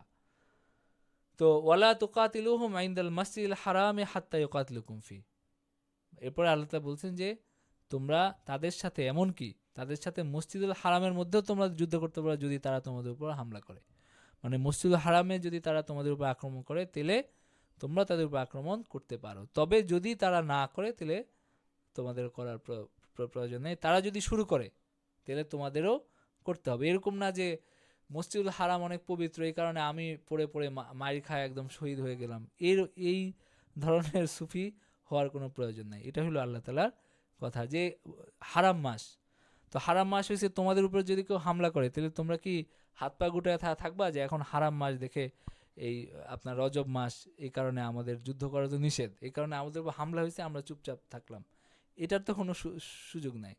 হামলা করলে যদি কেউ হামলা করে অবশ্যই জবাব দিতে হবে। এটা ওই মসজিদুল হারামে যদি হয়, হামলা যদি হয়, তাহলে সেটারও জবাব দিতে হবে। সেটা আল্লাহ তাআলা বলছেন যে ওয়ালা তুকাতিলুহুম ইনদাল মাসজিদিল হারামি হাত্তা ইউকাতিলুকুম ফি, যদি তারা মসজিদুল হারামে তোমাদের কাছ সাথে যুদ্ধ না করে তাহলে তোমরাও সেখানে তাদের সাথে যুদ্ধ করবে না, কিন্তু যদি তারা তোমাদের বিরুদ্ধে যুদ্ধ করে তাহলে সেখানেও তাদের সাথে যুদ্ধ করতে হবে। কাযা আলিকা জাযাউল কাফিরিন, আর এটাই হলো কাফেরদের পরিণাম ফল। তো তারা যদি বিরত হয় তবে আল্লাহ ক্ষমাশীল পরম দয়ালু, তারা যদি এই পথ থেকে সরে যায় তাহলে আল্লাহ তাআলা ক্ষমাশীল পরম দয়ালু। ওয়াকাতিলুহুম হাত্তা লা তাকুনা ফিতনাতুন ওয়া ইয়াকুনা আদ-দীনু লিল্লাহ, আর তাদের বিরুদ্ধে যুদ্ধ করতে থাকবে যতক্ষণ না ফিতনা দূরীভূত না হয় এবং আল্লাহ তাআলার দ্বীন প্রতিষ্ঠিত না হয়। যদি তারা বিরত হয় তবে জালেমদেরকে ব্যতীত আর কাহাকেও আক্রমণ করা চলিবে না। তো এটা আরেকটা আয়াত। এরপরে আল্লাহ তাআলা বললেন আশ-শাহরুল হারাম বিশাহর, ওই যে আমি বললাম যে এখানে একটা প্রসঙ্গ আছে, সেটা কি? সেটা হলো যে জিলকদ, জিলহজ, মুহররম, রজব, এই 4 মাস, এই 4 মাসে আরববাসীর কাছে পবিত্র ছিল এবং এই 4 মাসে যুদ্ধ বিগ্রহ মানে হইতো না। তো তারা দাবি করতেছিল যে তাদের একজন লোককে হত্যা করা হয়েছে হারাম মাসে। তো আল্লাহ তাআলা বলছেন যে পবিত্র মাসের বিনিময়ে পবিত্রতা অলঙ্ঘনীয়, তার অবমাননা সকলের জন্য সমান। আল হুরুমাত ও কিসাস, তো তোমরা যদি পবিত্রতা লঙ্ঘন করো তাহলে এর বদলা কি? এর বদলা হলো তারাও আশাহুর হারাম বিশাহরিল হারাম, মানে পবিত্র লঙ্ঘনের বিনিময়ে পবিত্রতা লঙ্ঘন করা। তো ওয়াল হুরুমাত ও কিসাস, এবং অবমাননা সকলের জন্য সমান। ফামানিয়া তাদা আলাইকুম ফাতাদু আলাইহি বিমিসলি মা তাদা আলাইকুম, যে হলো তোমাদেরকে আক্রমণ করবে তোমরাও তাদেরকে অনুরূপ আক্রমণ করবে, এবং তোমরা আল্লাহকে ভয় করো এবং জেনে রাখো যে আল্লাহ অবশ্যই মুত্তাকিদের সাথে থাকেন। আচ্ছা, এরপরে আল্লাহর পথে ব্যয় করো এবং নিজেদের হাতে নিজেদেরকে ধ্বংসের মধ্যে নিক্ষেপ করো না। মানে আল্লাহর পথে ব্যয় যদি না করো, যদি নিজেরা শক্তি সঞ্চয় না করো, তার মানে কি? তার মানে তোমরা নিজেদেরকে ধ্বংসের মধ্যে নিক্ষেপ করছো। তো তোমরা সৎ কাজ করো, আল্লাহ সৎকর্মপরায়ণ লোকদেরকে ভালোবাসেন, এবং আল্লাহর উদ্দেশ্যে হজ এবং ওমরা পূর্ণ করো। কিন্তু তোমরা যদি বাধাপ্রাপ্ত হও তবে সহজলভ্য কোরবানি করো। যে পর্যন্ত কোরবানির পশু তার স্থানে না পৌঁছে তোমরা মস্তক মুন্ডন করো না। তোমাদের মধ্যে যদি কেউ পীড়িত হয় বা মাথার ক্লেশ থাকে তবে সিয়াম এবং সদকা অথবা কোরবানির দ্বারা তা ফিদিয়া দিবে। এবং তোমরা নিরাপদ হবে তখন তোমাদের মধ্যে যে ব্যক্তি হজের প্রাক্কালে ওমরা দ্বারা লাভবান হতে চায় সে সহজলভ্য কোরবানি করবে। কিন্তু যদি কেউ সেটা না পায় তবে তাহাকে হজের সময় 3 দিন এবং গৃহে প্রত্যাবর্তনের পর 7 দিন, এই পূর্ণ 10 দিন সিয়াম পালন করতে হবে। এটা তাদের জন্য যাদের পরিজনবর্গ মসজিদুল হারামের বাসিন্দা না।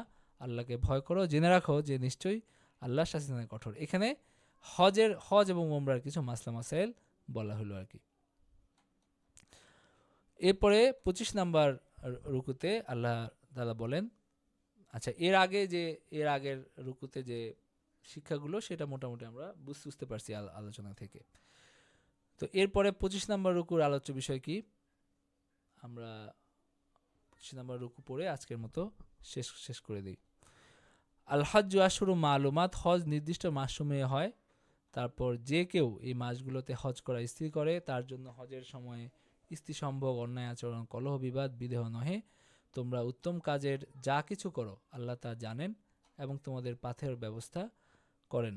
আত্মসংযমী শ্রেষ্ঠ পাথেয়, হে বোধ সম্পন্নগণ, তোমরা যদি ভয় করো। এটা হজের কথা বলা হলো, এবং এই আয়াতগুলো তো হজের কথাই বলা হচ্ছে। তোমরা প্রতিপালকের অনুগ্রহ সন্ধান করাতে তোমাদের কোনো পাপ নাই, এবং তোমরা আরাফা হইতে প্রত্যাবর্তন করবে তখন মাশআরুল হারামের নিকট পৌঁছে আল্লাহকে স্মরণ করবে, যেভাবে তিনি নির্দেশ দিয়েছেন ঠিক সেভাবে তাকে স্মরণ করবে, যদিও ইতিপূর্বে তোমরা বিভ্রান্তিতে অন্তর্ভুক্ত ছিলে।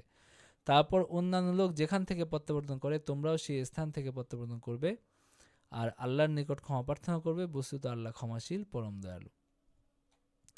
তারপর যখন হজের অনুষ্ঠানাদি সম্পন্ন করবে তখন আল্লাহকে এমনভাবে স্মরণ করবে যেন তোমরা তোমাদের পিতৃপুরুষগণকে স্মরণ করতে, যেভাবে মানে জাহেলি যুগে তারা যেটা করতো, তাদের একটা সময়ে পৌঁছে ওই মুজদালিফায় পৌঁছে তারা হলো নিজেদের খুব পিতৃপুরুষের গুণগান গাইতো, যে আমার বাপ দাদা এমন ছিল। তো আল্লাহ বলছেন যে এগুলো বাদ দিয়ে, অকাজ বাদ দিয়ে আল্লাহকে স্মরণ করো ওইটা বাদ দাও।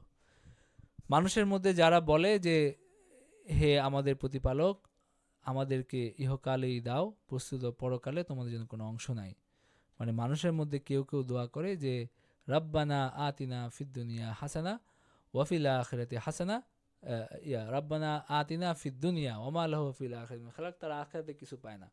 কিন্তু তাদের মধ্যে যারা বলে যে হে আমাদের প্রতিপালক, আমাদেরকে দুনিয়াতে কল্যাণ দাও, আখিরাতেও কল্যাণ দাও, এবং আমাদেরকে অগ্নির শাস্তি থেকে রক্ষা করো।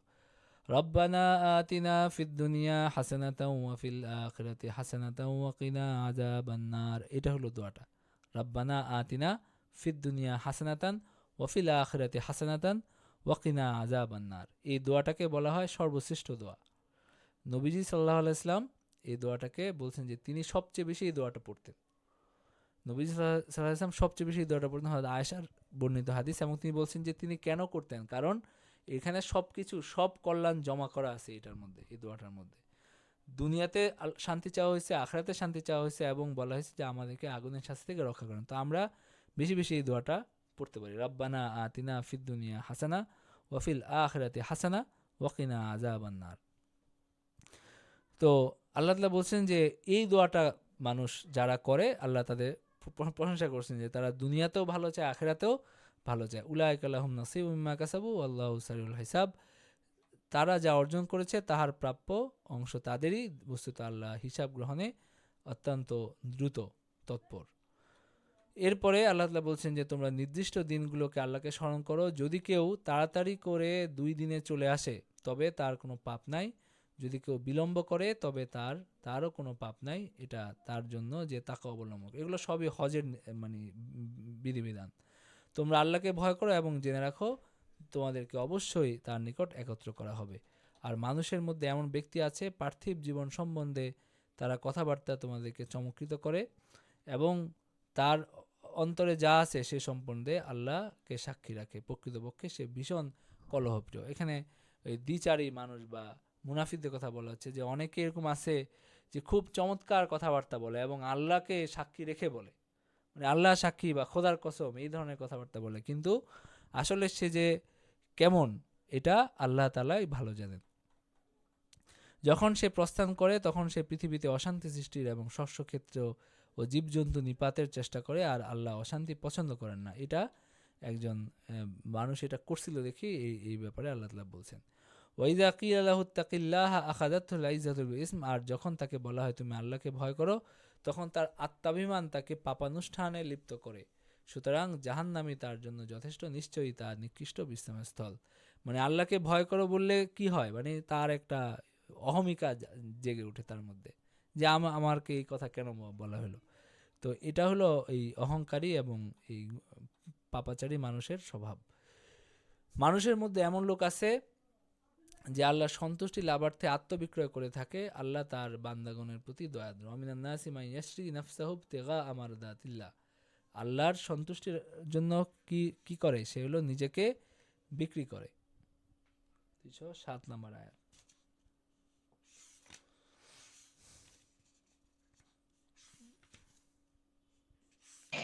এটার অর্থটা একটু যদি বলেন, আল্লাহ সন্তুষ্টির জন্য নিজেকে বিক্রি করাটা। হ্যাঁ, সেটাই বলতেছি। জীবনকে বিক্রি মানে উৎসর্গ করে দেয় আর কি, জীবনকে উৎসর্গ করে দেয়।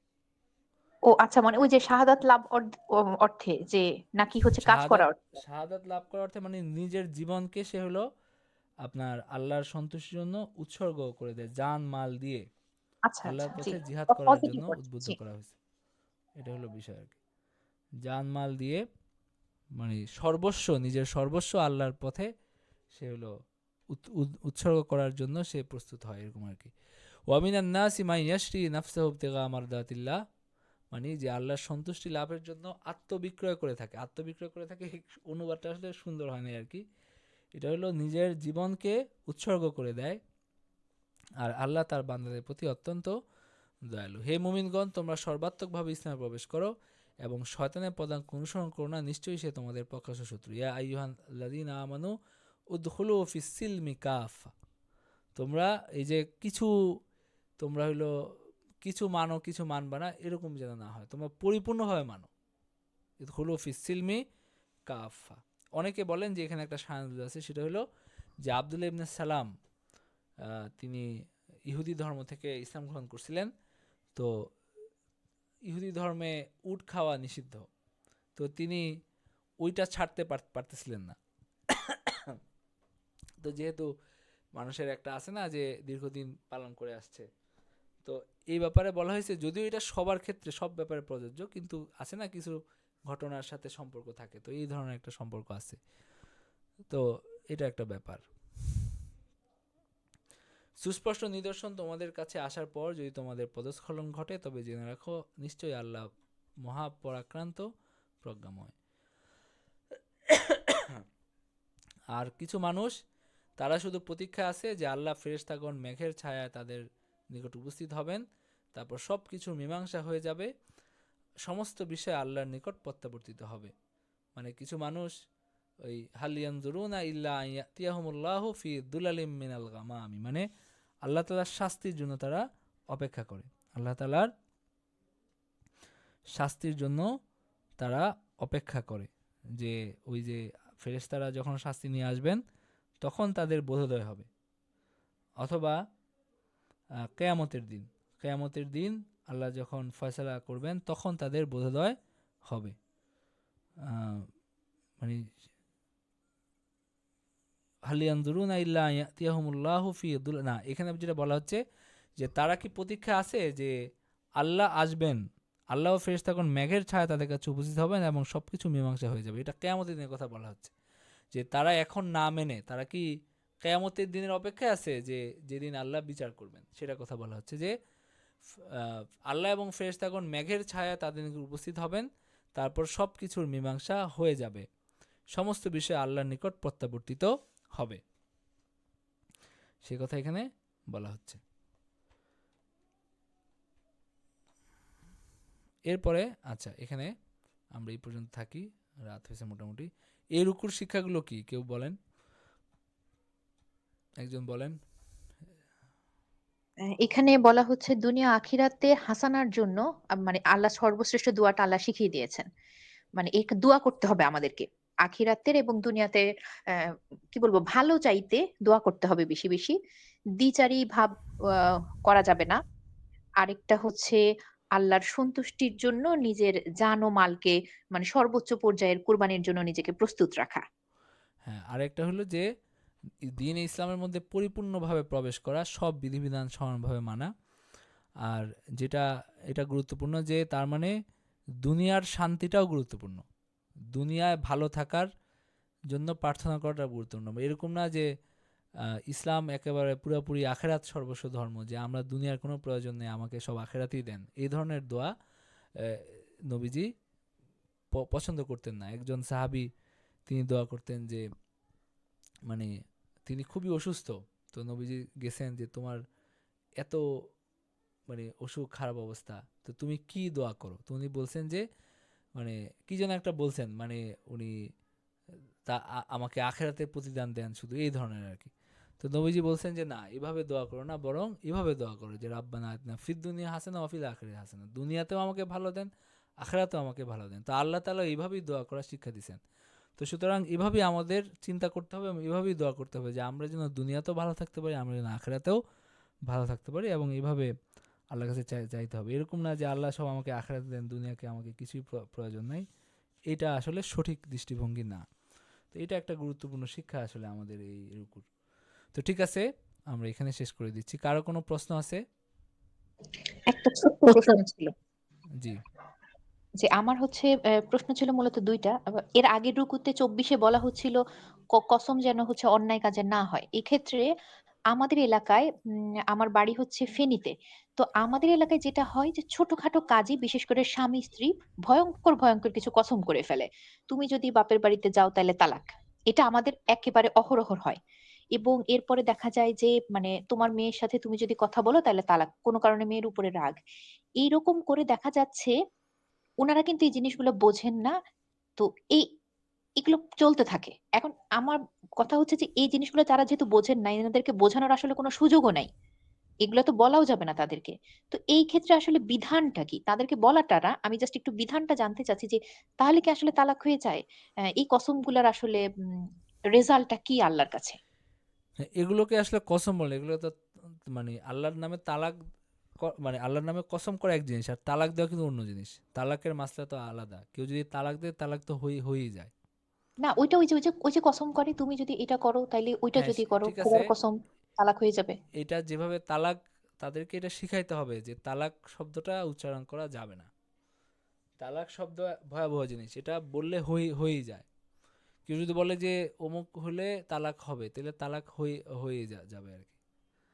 তো আসলে আর এগুলো কসমের ক্ষেত্রে যদি এমন হয় যে আমি কসম কসমের ক্ষেত্রে করলাম তো আমি এটা কাফারা দেওয়ার করব সুযোগ আছে, বা তালাকের করব ক্ষেত্রে না। তো কাফারা দেওয়ার কোনো সুযোগ নাই। কসমের ক্ষেত্রে তো কাফারা দেওয়ার সুযোগ আছে। ঠিক আছে।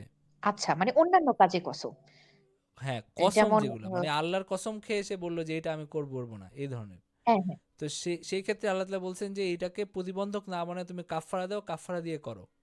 ঠিক আছে, যে হাদিসে এটা আছে যে ভালো একটা কাজ না করার কসম করলো কেউ, আল্লাহ নবী বলছেন যে আমিও এটা করি, তুমিও কাফারা দিয়ে সেই ভালো কাজটা করো। কসমের কারণে ভালো কাজ করবে না, এরকম যেন না হয়। তো সেটা হলো ব্যাপার। কিন্তু আপনি যেটা বলছেন সেটা আমার তো জি, মানে আপনার হলো অন্য মাসলা। সেটা হলো আচ্ছা, তালাকের মাসলা। তালাকেরটা বাদ দিলাম। ধরেন হচ্ছে এই যে কসমের ক্ষেত্রে যখন রেগে মেগে অনেকে কসম করে যে আমি এই কাজটা কিছুতেই করব না, এটা এটা ভালো মন্দের কিছু না। কিছু একটা নিয়ে, বিশেষ করে পারিবারিক কোনো ঝামেলা হইলে, এই জিনিসটা যেটা আমি খুব দেখি, পারিবারিক কোনো ঝামেলা হইছে, আল্লাহর কসম আমি এটা জীবনেও করব না, অথবা আমি এটা জীবনেও করব, ধরেন আমি ছাদে যাব না, আমি ছাদে গেলাম, ইত্যাদি টাইপের আর কি। একেবারে এগুলো একদম খুব এই মিনিংলেস টাইপের, এগুলা কি আসলে কাফারা দিতে হবে? হ্যাঁ, যদি এরকম হয় যে সে এরকম কোনো কসম করছে, তাহলে এইখানে যদি সে করতে, তাহলে কাফারা দিয়ে সে ওইটা করতে, বা ওইটা করে কসম ভঙ্গ করে সে কাফারা দিবে আর কি। কসম ভঙ্গ হয়ে গেলে সে কাফারা দিবে, এটা আর কি। জি আচ্ছা। কারণ হলো যে যদিও আহ, মানে কিছু কসমকে অনর্থক বলা হয়েছে কোরআনে, যেখানে কসম 3 প্রকার ভাগ করা হয়েছে। একটা হলো মিথ্যা কসম, যেটা অনেক বড় পাপ, মহাপাপ, মানে অতীতের কোনো বিষয়ে মিথ্যা কসম খাওয়া। আর একটা ভবিষ্যতের বিষয়ে 2 রকম। একটা হলো অনর্থক, মানে কেউ ভুল করে কসম করলো, মানে সে জানে না, সে ভুল করে কোনো একটা কসম করলো। কিন্তু যেটা হলো যে কোনো একটা কাজের, ভবিষ্যৎ কোনো একটা কাজের ব্যাপারে কসম করলো আমি করব না, এই ধরনের কসম যখন করে মানুষ, যদিও আপনি বলতেছেন যে রাগের মাথায় বা করে, যতই কিছুই হোক, মানুষের কথা তো কথাই, সেটা একটা গুরুত্ব আছে। তো এই কসমটা কসম হিসাবে গণ্য হবে এবং সেটা কাফারা দিতে হবে। আচ্ছা, আর কোনো প্রশ্ন আছে কারো? জি জি উস্তাদ, জি আমার জি একটা বলেন। প্রশ্ন আছে জি যে এই সূরা বাকারার যে ওই দোয়াটা, 201 নম্বর, যে রব্বানা আতিনা, জি তো এই টাইপের একটা দোয়া সূরা আম্বিয়া কিংবা এই টাইপের মানে কাছাকাছি কোনো একটা সূরাতে আমি পড়ছিলাম যে যারা শুধুমাত্র দুনিয়া চায় আমি তাদেরকে দুনিয়াতেই দিয়ে থাকি, কিন্তু যারা এভাবে দোয়া করে যে আল্লাহ তুমি আমাকে দুনিয়া এবং আখিরাত দুইটাতেই কল্যাণ কিংবা এই সমসাময়িক একটা ওয়ার্ড হবে যে চাই, তাদেরকে আমি 2 জায়গায় দিয়ে থাকি, মানে এই আয়াতটা কোথায় আছে একটু এক্সাক্ট একটু বলে দিতে পারবেন কিনা? আমি আর খুঁজে পাচ্ছি না আয়াতটা। না, এখানে আপনি এই জায়গায় আয়াতটা তো আপনার দেখতেই পাচ্ছেন, এই জায়গায় আয়াতটা আছে কত নাম্বার আয়াত? এটা তো 201 নম্বর বোধ হয়। তো এছাড়া মানে কোরআনে অন্য কোনো জায়গায় এই ধরনের আয়াত আছে বলে এই মুহূর্তে আমার মনে পড়তেছে না। যদি আমি খুঁজে পাই আমি এটা গ্রুপে দিব। ঠিক আছে। আচ্ছা, ইনশাল্লাহ। আচ্ছা, আর কোনো প্রশ্ন আছে হ্যাঁ কারো? জি বলেন। জি, আমার একটা যে কসম খাওয়ার কথা, অনেক সময় কথা বেজে যাচ্ছে, আসতেছে না কথা, একটু নাড়াচাড়া দিয়ে বলেন।